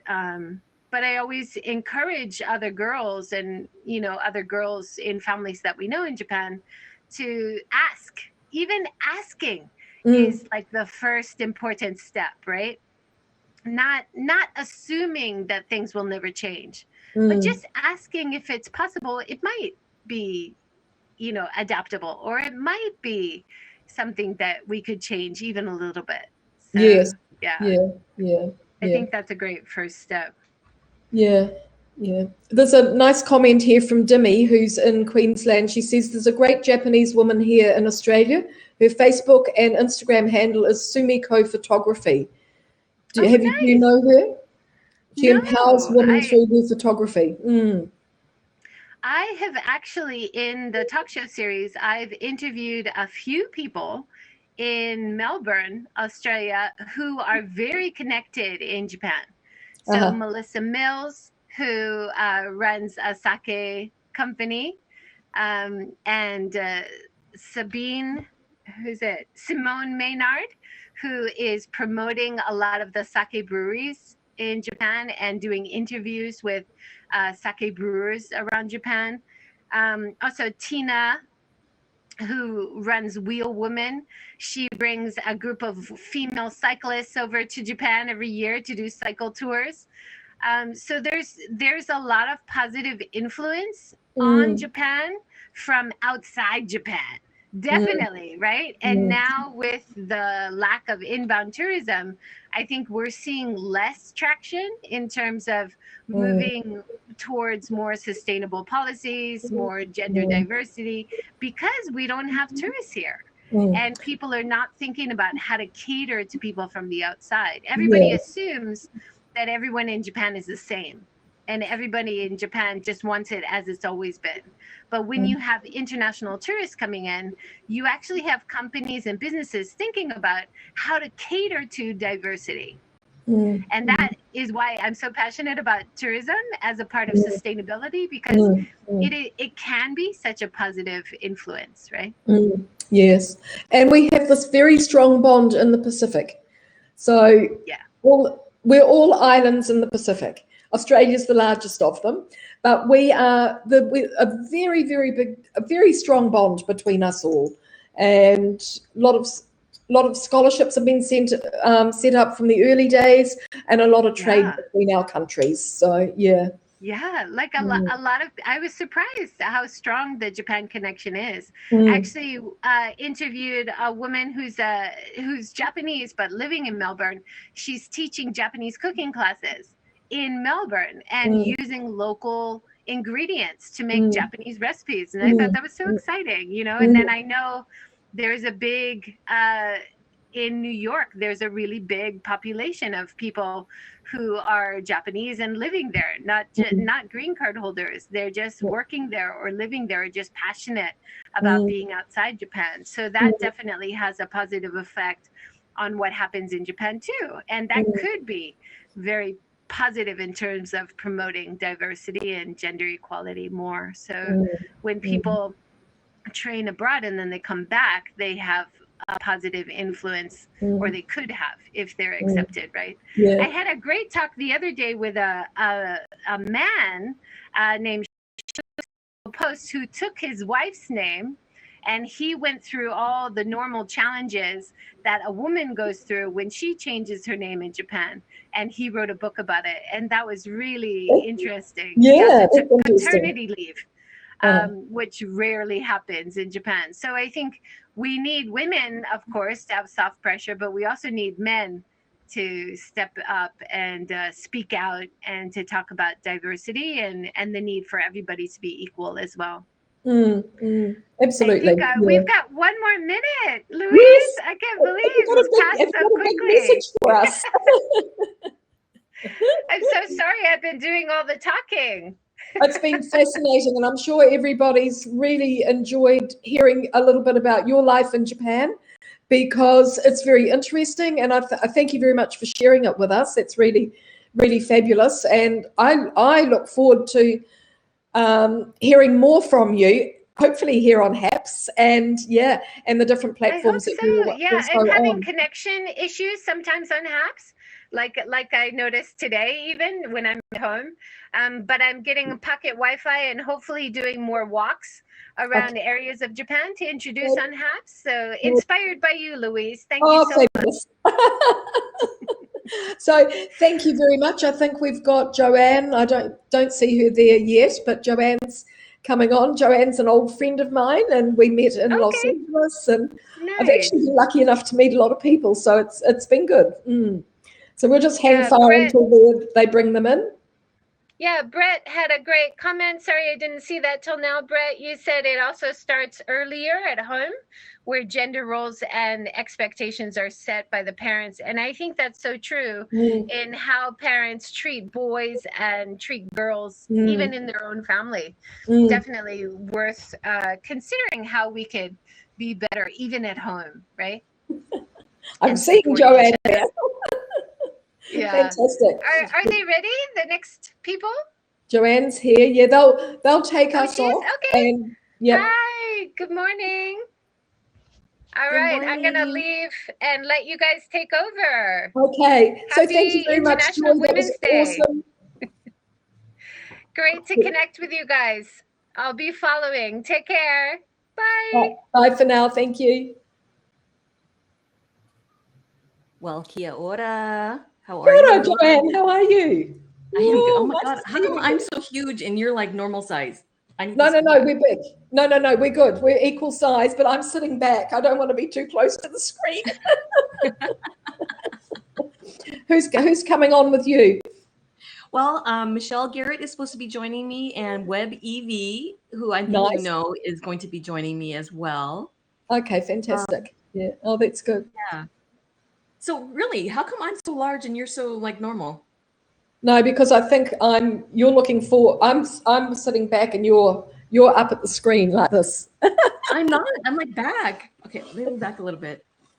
Oh, maybe I'm on the number one screen. Maybe. I'm not sure. Yeah. I don't know. Hi, Dina. Okay, sorry. Fantastic. So let's see. We're going to be inviting Web EV. Yes. Michelle's Hold coming on in. I got to put this information in for Peter. Okay. It's the same size on your screen. Yeah, Joy. Yeah. Oh, really? Awesome. So we are the same size on your screen, huh? I don't know. So yeah, done. Here we go. So as soon as you can take me out, as soon as the other's in, I'm going to take a little break now, everybody. I've got to go out for my lunch, but I'll be back after lunch and I'll catch up on the replay. This has been a fantastic. Well, it's morning for me. It's 11 a.m. I've been up since 5. Oh my goodness! Wait, 5? Which time? 5 a.m. My time. Yeah. Oh my goodness. So so this has been fantastic. Thanks, Haps. Thanks everybody that's been on. It's been awesome. So you just take me off when you're ready. Okay. Hold on a second. Let's see. Okay, she's on. So perfect. Hi, Evie. Hello. How's everybody doing? Happy International Women's Day. Yes, welcome and happy International Women's Day to everybody out there in Internet land. I wanted to introduce my cohort, Web Evie. Evie, come out and tell everybody who you are. Hi, everybody. I'm Evie Toddy Like a Hot Toddy, a professional cheerleader, future best-selling novelist. Current, you know what? I'm not really sure what I'm doing currently. I've got a lot of things going on, but I am a grad student at Tulane. How's everybody doing? Everybody is doing good. I just jumped on myself. It's been like a marathon here on HAPS. And if you didn't know, and if you're watching on Facebook or Twitter or Twitch or YouTube or any of and HAPS TV, this is a collaboration of many, many women broadcasters and some men actually as well. And we're coming to celebrate International Women's Day on all platforms. Like, I think I might have missed a few. Which ones are you broadcasting to, Evie? I'm Facebook, my personal and another one, and Twitch, Twitter, Periscope, all the ones they let me do too. I pushed it to. So It's a very cool thing. It's a very cool thing. We can reach so many different people and just empower so many women around the world. So I don't know, like it's kind of like a free for all, our little conversation that we're going to be having today. I think Michelle was supposed to be joining us. So in the meantime, it's just going to be you and me. Yeah, right now I am cleaning out all of my task manager stuff so the quality's better. So we have Dimity here. Hi, Dimity. Hi, Yassine. Hi, Christine. Oh my goodness. All these people that are here in the audience. Wendy, sorry. I get so excited when I get to go live with you, Evie. So it's kind of like overtaking like the whole. I know, same. So are you in LA or are you in Hawaii? I am in Hawaii right now. So it is about 12 noon my time. What time is it over where you're at? It's 5 p.m. Oh, it's a little That's bit. not bad. You're just 2 more hours that way. Yeah. Yeah. Hi, Linda. Hello, everybody. So I actually kind of, before I came on here, got a little thing in my email because, you know, it's because it is International Women's Day. Everybody and their mother are emailing facts and information and cool stories about International Women's Day. And I thought I would give you a little quiz and see how much you knew. How do you feel about that? Let's do it. And for you all that are watching in the audience too, we want you to participate as well.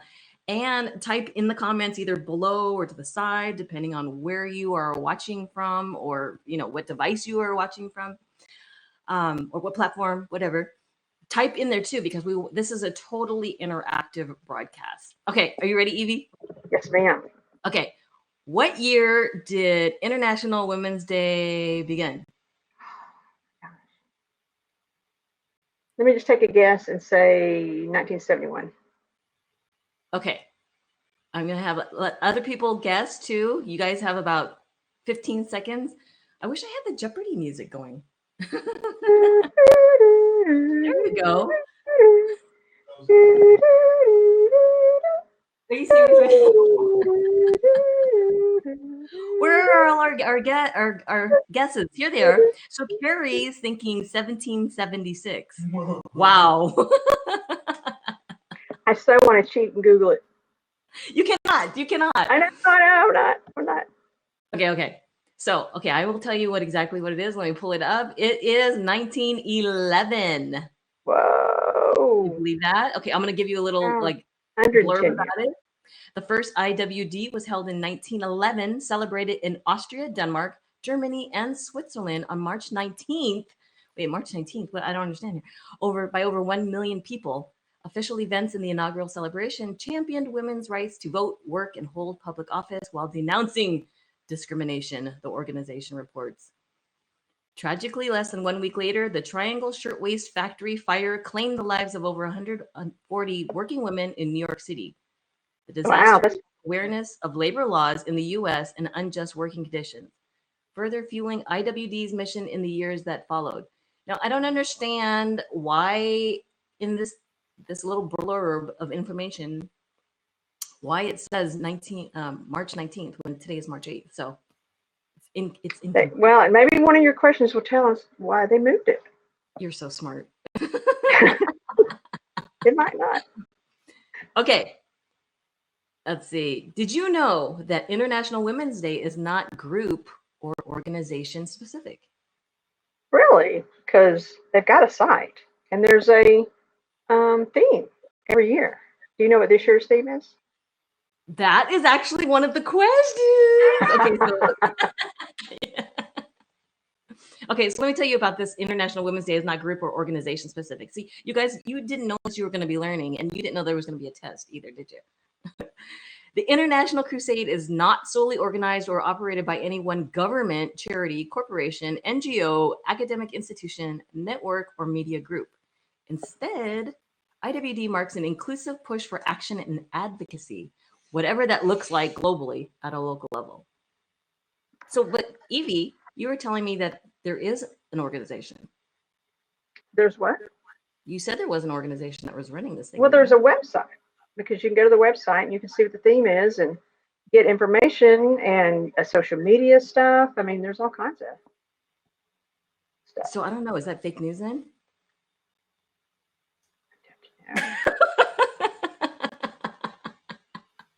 You guys, I'm going to Google and see if it's the .org. Okay, well, Evie's looking at that. I'm going to go to the next question. And do you know what the day's signature color is? Okay, don't say anything yet. Everybody that's watching, what do you think the signature color for International Women's Day is? I'm going to just take a chance and say pink. Wait, what color did you say? Pink. Since they forced that upon us. No. Oh my God, we have trolls in the audience. Wow, that's horrible. Can we click on them and report? It's okay, they can hang out. Mark it spam. Okay, so you think it was pink? Does anybody else have a guess on what is the color for International Women's Day? Okay, how about teal? Nope. Anybody else? We have people that only the trolls are commenting? I'm only seeing that one dude that I reported. And I mean, I see Dimity and Carrie, but I don't see anybody else. I think maybe they're just quiet, or maybe that there's a little bit of a lag in the comments. Okay, so I'm going to tell you what it is. It's actually purple. I should have known that. I should have guessed that. Really? Yes. Because purple's my thing. Another reason I like purple. Woo! Well, Christine it said purple, so there must be a lag. Yeah. So I gotta just slow it down a little bit. Okay, so Wendy's like purple in all caps. She knew. Yeah, look at that. Okay. Number 4. Okay, that number 4 isn't really a thing. It just says it's celebrated in many ways. And number 5, which I know you know the answer to, okay, y'all that are watching, I'm going to do this really, really slow. The 2021 theme for International Women's Day this year is, okay, so while people are typing it in, Evie, do you know what previous themes were for the other years? Gosh. I know a couple of years ago, we were talking about people, women who inspired us. But no, I don't know what the specific themes were. Well, why you brought that up, I would like to know who are some women that have inspired you, whether it's in the internet space or if it's an author or if it's somebody in pop culture. Well, you mean besides you? Aw. That's so sweet. Let's see. Okay, wait. Evie, we have we pause to restart this while they restart the server because there is a here. I'm ready to go. And all right, let's see if that's better. Back.